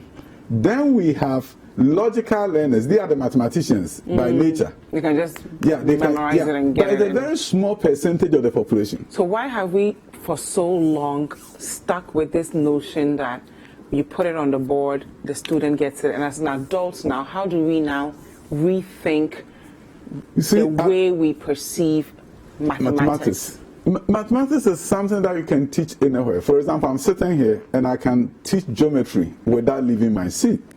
Because parallel lines, we've had parallel lines. Look at the lines there, parallel, right? They're still. They are going in this direction and that direction, and they are parallel. Yes. They meet the other column there, they form a 90-degree angle. Wow. So perpendicular, this column is perpendicular to that, going parallel.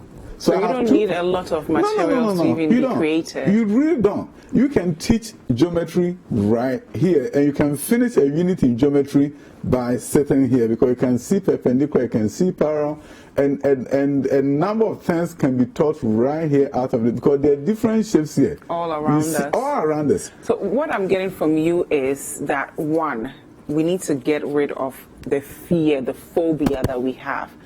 Two, there's an art to mathematics that we have not considered as far as making it more engaging, touching things. And then you don't need a lot of resources to make it fun. Now, let's look at solutions. When you see an equation, a lot of us fixate so much on getting the answer wrong that we don't find out, we don't enjoy the process, because we allow getting that one answer wrong deter us from even trying more equations. Yeah, because we have not mastered mathematics. The Singapore math is about mastery. So they go from what is called concrete, then you go to pictorial. Okay. So when I talk about the oranges, once they touch and feel it, they know 3 are here, 3 are there, they are supposed to add, right? But from there, you have to ask them to draw. That is the pictorial representation. Pictorial representation. Then after that, you ask them to count how many oranges are here, 3. So they will write 3 plus 3. So you went from concrete to pictorial, then to abstract. So this is about mastery. You are not just interested in 3 plus 3. That is when you study for test. And that is why we don't do well. So when you are interested in just 3 plus 3, studying for test, you are not mastering it. You are not syncing with it. You are not really doing it in such a way that you can close your eyes and understand, because you went from step 1, concrete, to pictorial, and then to abstract. But once you do the 3 of them, then it sticks in your head. So for example, various mathematics textbooks are written in such a way that they always get to the application last, right? So by the time you get application, the question for application is the last set of questions. The application should be first. Why? Because that is when you interface with the concrete. That is why it becomes real for the student. When you talk about a woman went to the market and bought this item, Kobe, and then He bought it for 5 cedis. He sold it for 5 cedis, 50 pesos. People are beginning to think about it within the context of a market woman. All of a sudden, the kid whose mom sells at the market is so excited because you said the mother sells somebody sells in the market, right? So the thing is, why should my man who never went to school do so well in business? Because she understands mathematics. She knows that when I go to the market, I'm going to buy this item because I'll get a better markup. And it's mathematics. So we're going to talk about how to immerse ourselves into it without necessarily focusing on the answer that we will get. But if you guys have any questions for Dr. Duchum, this is your opportunity, okay? He's here to help us get over our mathematics phobia, because we need to get that SAT test right. We need to get that GMAT right. So the hashtag is Breakfast Daily, and the WhatsApp line is 0550585832. How do we immerse ourselves in mathematics, the way you've been saying? Once you, and that's why I always believe that you have to have a sense of agency. At the national level, there has to be a sense of agency. So that there's a framework that we're all operating And at the individual level, create your own personal sense of agency. That if I understand mathematics, there's so much I can do. So I will never allow it to be a barrier anymore. When that happens, it's almost like a prayer, but it's an affirmation and to yourself, saying that I don't fear this thing anymore. I understand that it's so practical and so real. Now, from now on, I'm going to the market.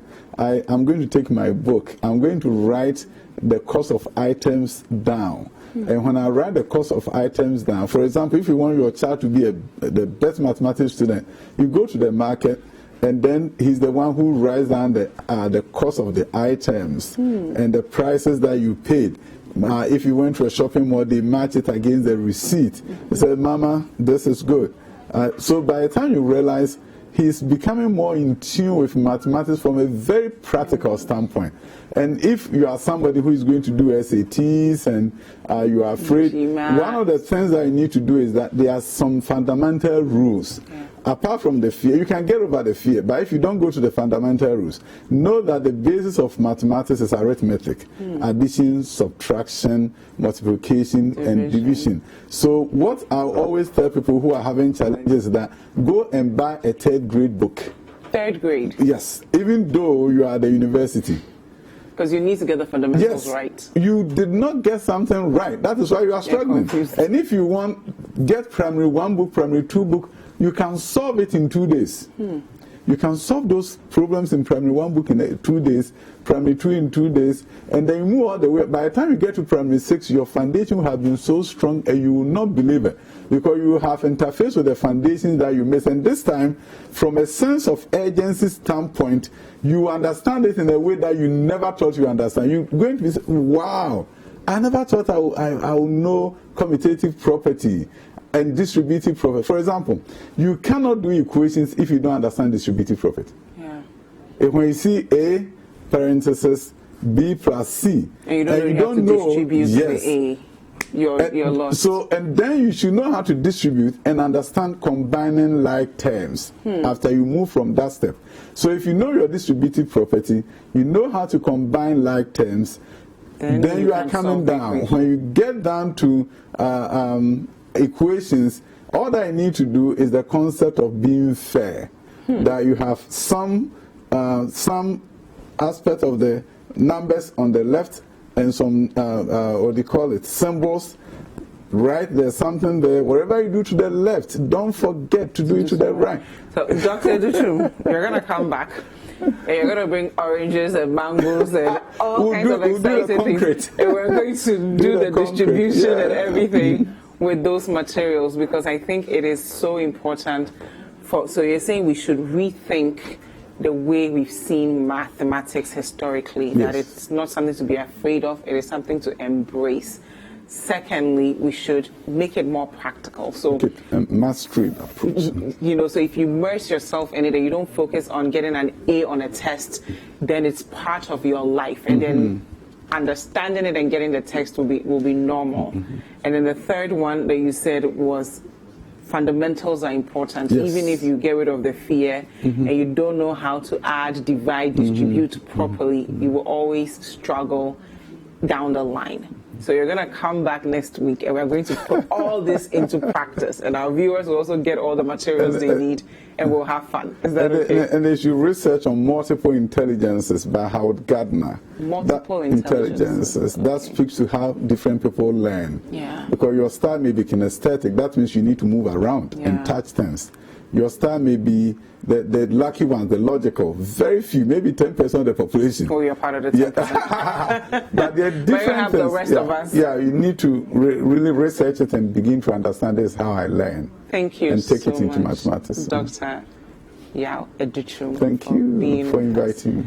I look forward to seeing you next week so that we do the practical side. So you bring your oranges, bring things that we can eat when we're done doing the practical. So there you have it. Overcoming your fear of mathematics. If you take these simple steps, you will make progress and then begin to rekindle your love for mathematics. There's absolutely no reason why you shouldn't go after your goals because you have this math phobia. David. We're going to have a conversation with that incredible discussion on mathematics. We're going to have a conversation with CDCAB Services. The executive chairman of Gold Cab is here with us, and we're going to have a conversation. But before we do that, let's take a look at this video.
All right, welcome back. My guest, Mr. Henry Osei, is here. Let's have a conversation with him. Good morning, Mr. Osei. How are you doing? Fine, thank you. Good morning. Yeah. So, tell us about CDCAB. Why CDCAB? What do you do? What's special? CDCAB is a subsidiary of Gold Cab, which was established some 12 years ago as a contract taxi company, providing taxi services for corporate clients only. So for about a decade, we have been providing taxi services, contract services. Help us to understand how that service actually works. We brought in a number of vehicles, about 40 at a time, and then convinced certain corporate institutions to take over their pool cars.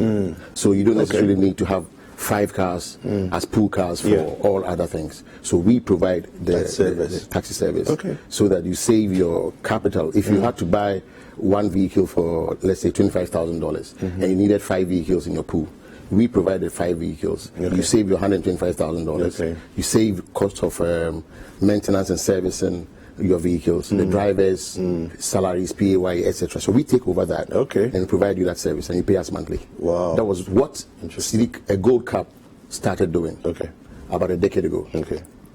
Then came the introduction of app taxi services with all the other companies. So we thought about it. We decided to study what went into the app hailing service, and then we decided to build our own app locally. You know, so I set out to put together a team of Ghanaian IT specialists. So we built our own app, which is the CDCAB app, and then we also realized that there must be a difference between CDCAB and everybody else. What was existing.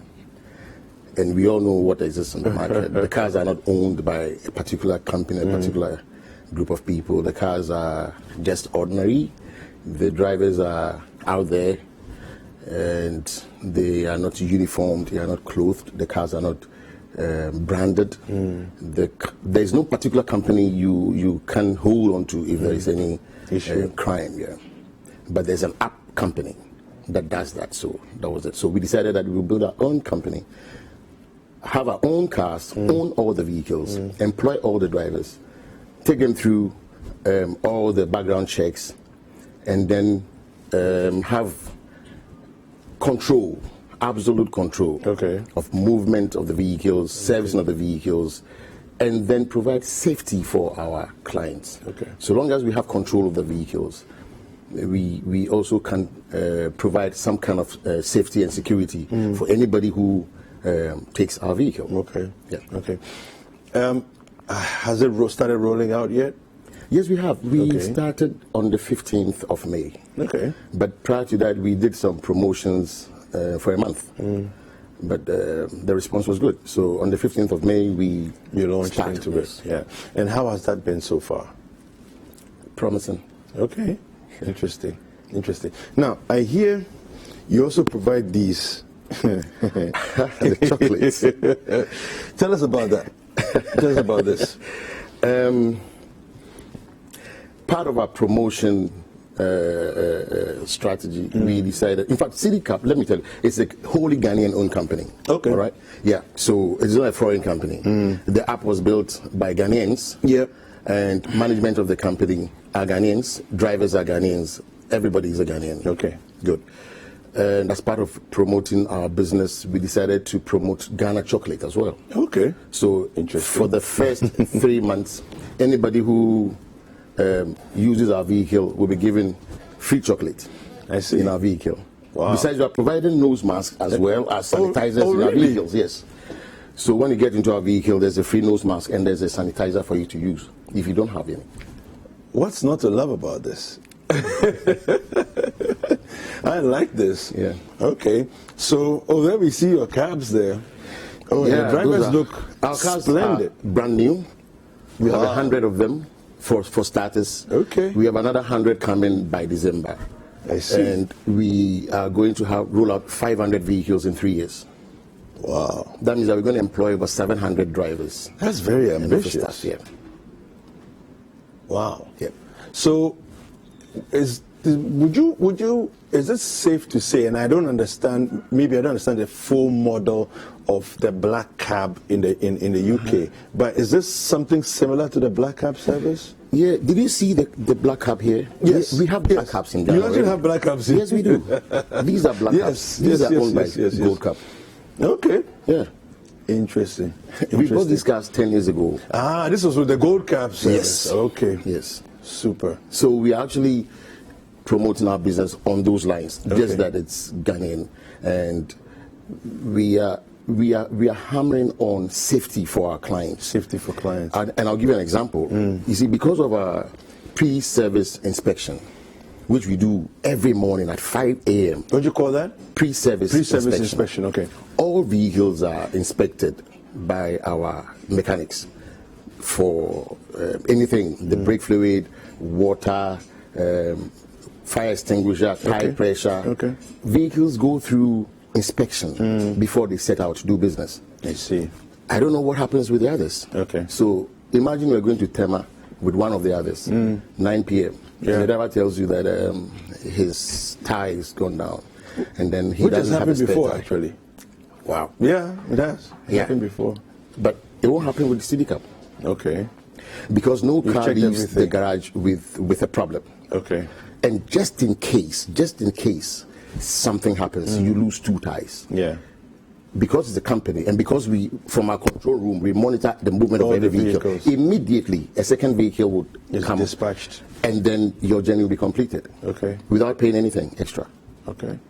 So you are sure that once you begin the journey, you would complete the journey in safety and in comfort. Where can we find this app?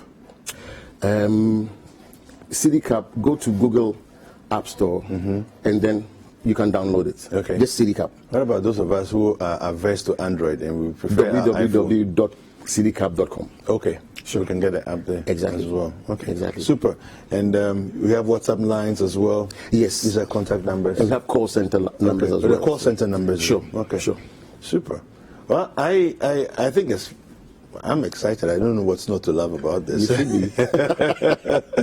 Okay, so it almost seems as though you every few years you sleep and dream of some new innovation that blows up the rest. Yes, you. What's CityCab has come through? Can we expect anything new? Let's say in the next 3-4 years. Are you dreaming of something extra? Yeah, there's a dream already, and I don't know whether because of the COVID-19 thing and what we've experienced, this dream would be very good, or it would not be very good. We plan to move into what do you call it, helicopter haze, where we don't have to travel with the dead body from Accra to Kumasi on the road. Impressive. I see. So we have our own I had a helicopters. feeling you're going to come up with something that's mind-blowing again. Considering Gold Cab and then now CityCab services, I think it's amazing. Thank you very much for speaking to us here. Thank you. Mr. Henry Osei is the executive chairman of the Gold Cab Group, and under that group they have the CityCab services, and you can go to your Google Play Store and download the app over there. We'll be right back.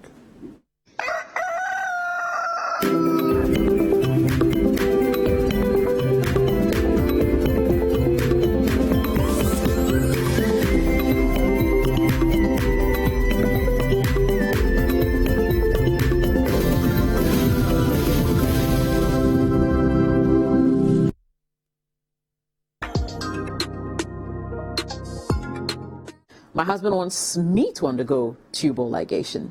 I refused and suggested he undergoes a vasectomy instead. He claims I'm disrespectful because of my stance. This procedure is irreversible and it will deny me the chance of ever getting pregnant again. He already has 2 kids with his ex-wife. We are just 3 years into the marriage and he wants me to do what?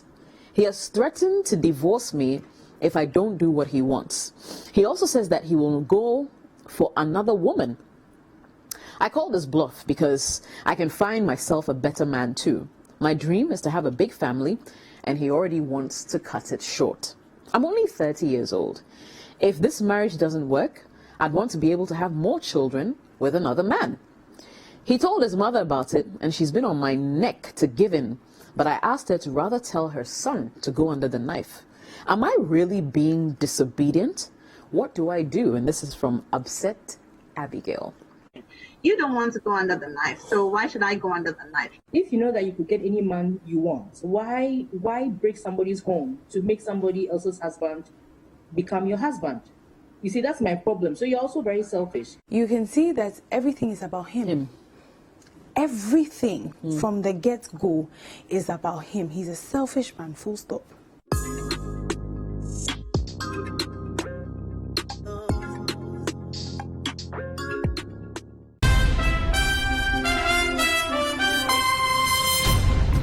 Comprehensive news. The City Newsroom at 8 p.m. on City TV is your most engaging news bulletin on TV. It's a very that's too bad. The youth are still throwing stones. They are still throwing stones here into our direction.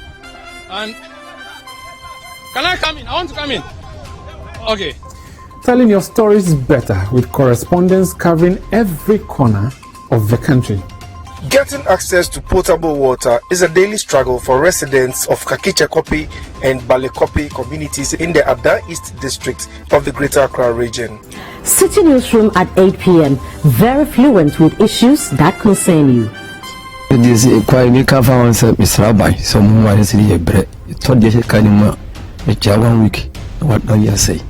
Is it unfair? What all this? What all this? We are dying! We are dying! We are dying for Choco! With City Newsroom, your community is now connected. In this our community, all of us, we are very sorry about this school. If we went to see the children, they are so small. Even my grandchildren are there. My glass outside there. If they come out from the school, I have to use it. Every day at 8 p.m., City Newsroom is live on City TV.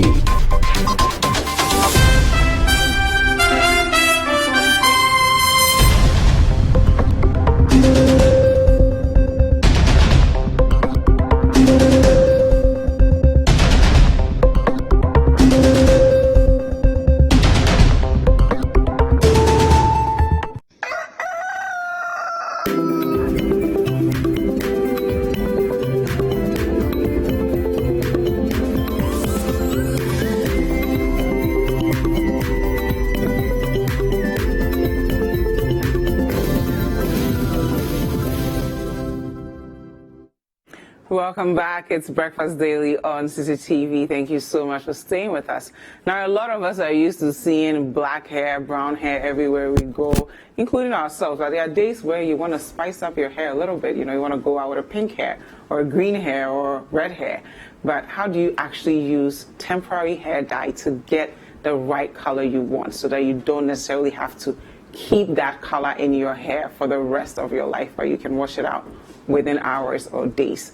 Mona Sandra Anuete is going to walk us through how to dye our hair with temporary hair dye. She is the CEO of Elite Consult Ghana. Good morning. Good morning. How are you? I'm fine, thank you. Thank you so much for being with us. And thank you for having me. Before we even get started, tell us the importance of being able to change your hair color when you want to. Okay, so we all know that hair makes a statement and it frames the face.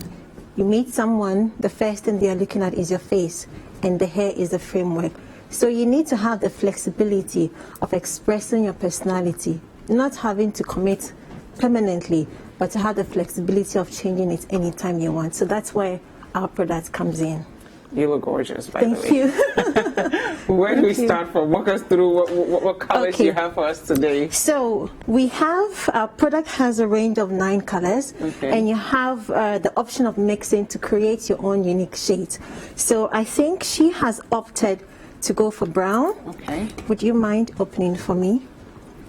So the product has more like a wax to gel consistency. Okay, so what does that mean? Very wax to gel. Wax, you know, we have the men having the wax that they put on their hair, brush it, and it gives them those nice laid out waves on their hair. And then, especially ladies with curls, with natural hair, we put in gel to help with styling, holding the hair and everything. So this product so you have a mixture of both. Yes, this product falls in between a wax and a gel, precisely. Wow. So it makes it easy to apply, and then also makes it very easy to wash off. Okay. Okay, so the trick is to dampen your hair, not wet. Take the product, just rub it in your hands, and then you apply it. Easy as ABC. That's it. So don't worry about it staining your face, because you can just use tissue and it will go and off, then it will go off. Just even water will get it off, and that's it. So And with we her see the short color. hair, within 30 seconds to a minute, she is done, and then she's out of the bathroom, out of the front door, on her way to wherever she is going, and that's it. So do you keep it in for a couple of minutes, hours before you wash it out? How does it work? It's all your choice. Okay. You can choose to wash it out if you're having a photo shoot and you don't want to walk around with the color in your hair. As soon as you're done, you can wash it out with even just water, get it out. Or if you want to keep it for a week, 2 weeks, as long as you don't wash your hair, it stays in. Oh, so when you use this product, you don't That's actually, it. because I'm used to dyeing hair where, I don't know, you mix it with the bleach, you keep it in for like 40 minutes, then wash it out before you see the color. But here, This is you're it. seeing the color immediately. Yes, that's it. So end of it, end of story, and then she has what she wants. So that took 2 minutes. Yeah, even less than 2 minutes. I thought we were going to take like So, 30 and you minutes to use get very this done. small of it. Yes, just a little goes a long way. So what the trick is, the more vibrant you use the color, the more popping it shows. So if you want it mild, you just take a little, apply it evenly, and then you are done. Wow. Yeah, that's it. 30 seconds. So you just have to take your time and make sure that it covers all the areas of your hair so you don't have any patches showing through. Yeah. And then if tomorrow she wakes up and she feels like doing yellow, she can just wash this out. Just wash it out and that's it. Apply yellow and she's done. Exactly. This is so cool. So you can use it for natural hair. Okay. You can use it for your braids. So my hair is relaxed. And what I did was after I set it in the waves, I used a makeup brush. Okay. Dampened it, took the product and just applied it on the waves. And that's how you see the colors in segments. And that was it? That was it. When I saw it, I was like, that must have taken her 3 hours to do because it looks complicated. That was it. But it was that easy? Yes, it was that easy. Okay, what are we going to do over here? Okay, so Glenn here is opting for a white beard. Okay. So I just want to show the men that you also have, Glenn, can you open it for us? You also have, we have the gray, we have the white, and then we have the deep gray to black. Wow. So you can apply it to your hair, you can just take it. So we don't have to deal with boring beards anymore. Men can. I've seen some guys walk around with blonde beard, and I didn't know how they achieve. This is the trick. Ah, so you're airing out their secrets this morning. Yes. So this is a favorite product at the moment. Glenn, can you take just a little bit? Just a little bit, rub it in your hand. So he's going to show us how to do it ourselves. Exactly. Okay. So I don't want to get, because of Corona, I don't want to get too close to his face. He might not be comfortable. That's actually quite smart. So just rub it and then apply it to your beard. Okay. That's it. You're already getting the white just in one. You don't need just once, and you're getting. You don't bleach your hair. You don't need to sit there. It's, I mean, health-wise, the chemicals, there are no chemicals. It's natural based. Really? Yes. So we can use it for kids' parties. You can use it for old people. You can, whoever can use it. What do people tell you when they are done and they've just transformed their hair? What are some of the stories they share with you? I am always getting pictures from my clients. Always. And the thing that makes me happy is when I get referrals. Yeah. When clients give you a referral, then you know you are doing something right. Wow. So this person buys, goes, brings another friend, and before you realize, they start even selling the product themselves. Wow. And it's also an option to make an extra income. Yeah, it's amazing. Yeah. I mean, how is this different from growing up? You have to take the bleach bar, squeeze the thing in there, shake it, then you bleach your hair, and then you have to change it back. How is this different from that old experience? This is, let's say this is the new era we are in. Everything is instant. You don't have any permanent effects on you. Chemicals are good for you. No, sorry, chemicals that you use for those things basically cause harm to you, but this doesn't cause any harm to you. Yes, and if you just get tired of it, you wash it off, and that's it. That's simple. Yes. You're putting the power back in our hands. Precisely. No chemicals, all natural. Yeah. And it's good for you. Now we're going to take a look at how it looks like when you have on braids, because you mentioned that earlier. So we're going to put you to the test to make sure that, and as you guys are seeing there, beautiful pictures of people who have used the temporary dye, and I mean, same hair is boring. When I take these off, I'm gonna do it. I'm gonna try different colors every Friday. You can actually use the products on this hair. You can just color the front. You're gonna show us? Yes. So you can also use it on braids. So because she already has gold in her braids, she's opting to use the gold. Your beard is perfect. So one thing I can assure you is that just water will even get the product out of your hand. So you can use your bare hands. Yes, you don't necessarily need absolutely. to use. Because I was coming to do another color. That's why I opted for the gloves. So I don't transfer the colors. Okay. So with the braids, and some people usually get worried that the color will transfer to their clothes. Yes, I was just thinking that as you were applying the color. So because it's just as a gel, once you have a gel in your hair and you leave it on your skin, some of the product will transfer, but as soon as it dries, that's it, it stays. So the same phenomena applies here. Once this product dries, that's it. It doesn't transfer. So with her long braids, I'd rather position it this way, so it doesn't touch her clothes. Once it dries, she can pin it, it dries, and then that's it. So maybe I'm trying to get a bit adventurous with her. So she has on a blue liner, so maybe I can opt to go for a little blue to match with her shirt as well. So we can do this braid blue. Have you always been a lover of colors? Absolutely, even as a youngster. I absolutely love colors, and within a month, sometimes people just get confused. They'll see me. Like, did I see you? Is it the same person I saw yesterday? Yes, they will see me with blue hair. The next time I have on wig extensions, and I've used like purple on the wig extensions. You know, my husband always says that he never gets bored with me because he shout never out knows. To your husband. Hi, he never knows what I'm going to look like when I step out of my dressing room. That's the fun with these products. Yes. Wow.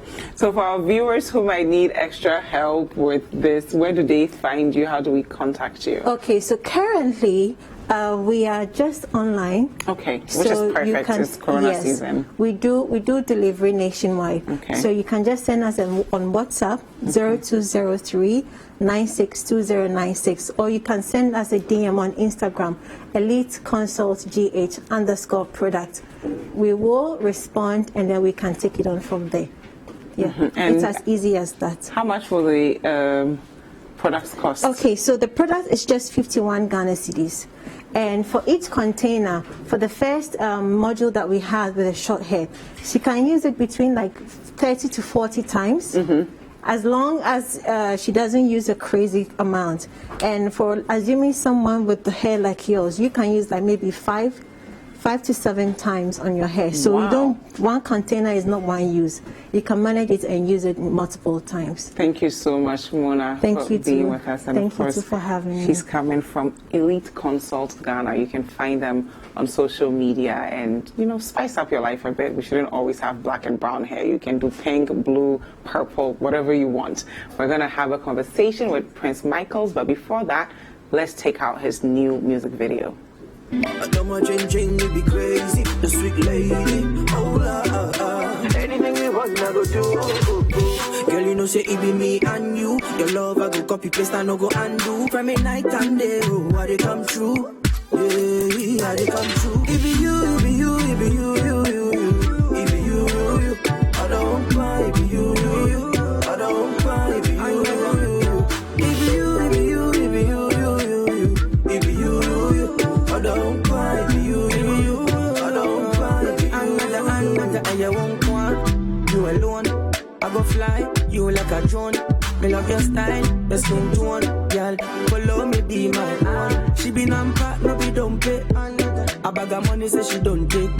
Whenever she skin out the body, another see go babe. When I say only you, maybe nobody there.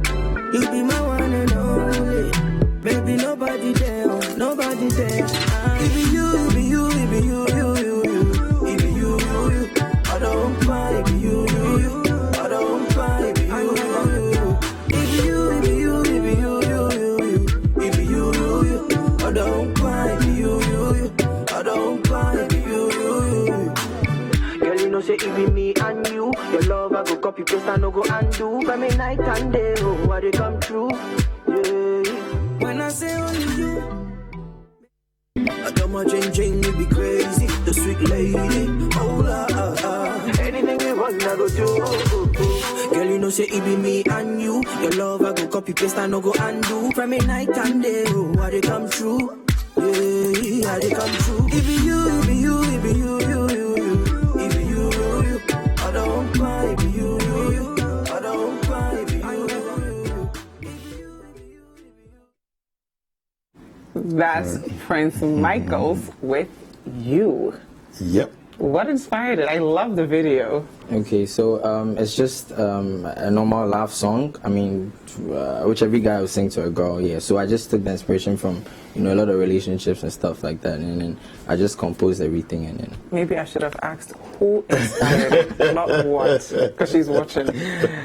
Oh, well, I mean, we write songs with our life experiences and stuff. So yeah, definitely. I mean, I've had a relationship like that before, so it's just easy to compose something about that. Yeah, it's really catchy. What's the creative process like? I mean, going through it as you and your girl enjoying yourself to all of us enjoying your experience through the video. Yeah, sure.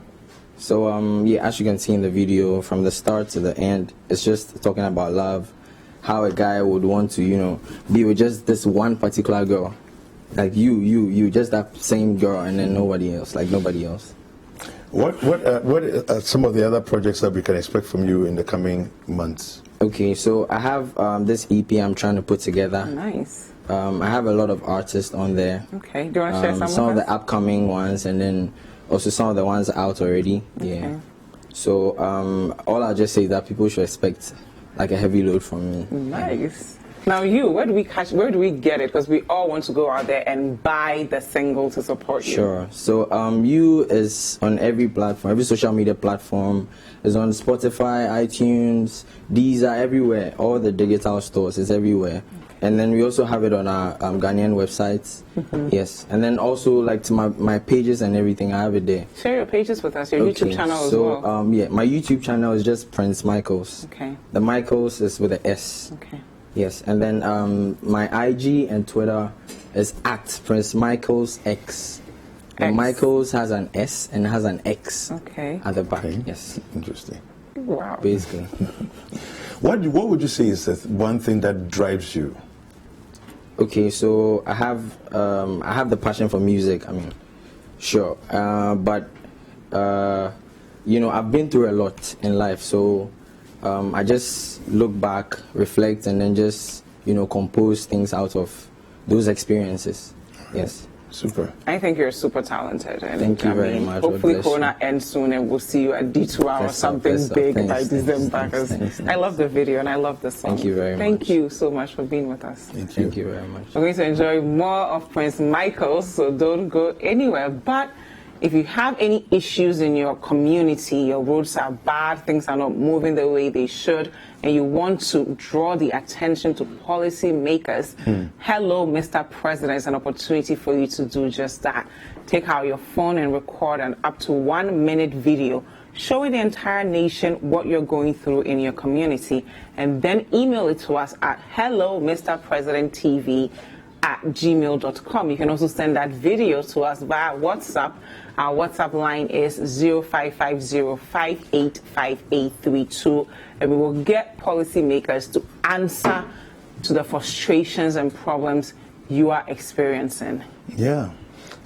Today the show, I've enjoyed myself. Me too. I love the whole tomatoes and mangoes conversation with the He's gonna come back. Yeah, he should. He needs to. He needs to. Now, I have a birthday shout out. This is two.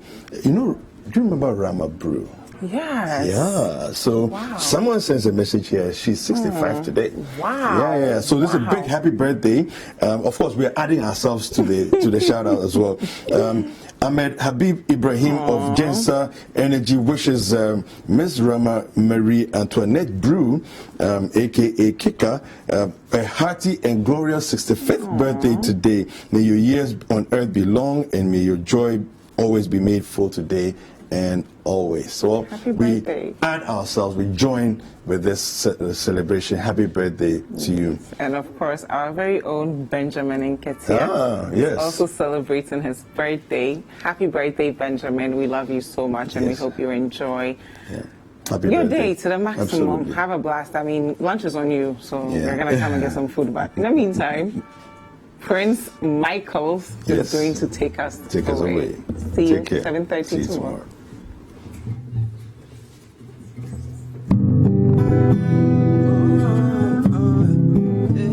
Prince Michael, baby, I love you, die. I hurt you, die. Me jolly. go treat you as Queen of Sheba. My heart desire, my dear penna. Me no kitty kitty, no confusion. Call me Eugene, but I'll be selfish with you. I be you say you be the one for me. I dey give you my heart, my body and soul. Me love me, oh baby, baby, baby. Celebrate, jubilate, yeah. Never let our love elevate, yeah. Sweet chocolates, allow me to call you my boo, yeah. Number one girl, it's only you, girl. And I'm in it with your patricotum, Number one girl, it's only you, girl. And I'm in it with your patricotum, Number one girl, it's only you, girl. And I'm in it with your patricotum, Number one girl, it's only you, girl. Hey, I go put this ring on your finger. Love no be easy, pour me water. Hey. Are you Panamera? Give you assurance. Be your Davido, be match your match. Hey, I go take bullets for you. As there no be one, no be two. They don't need a code until they pin them. Hey, a bagabantaba. I be you say you be the one for me. I they give you my heart, my body and soul. Me love you.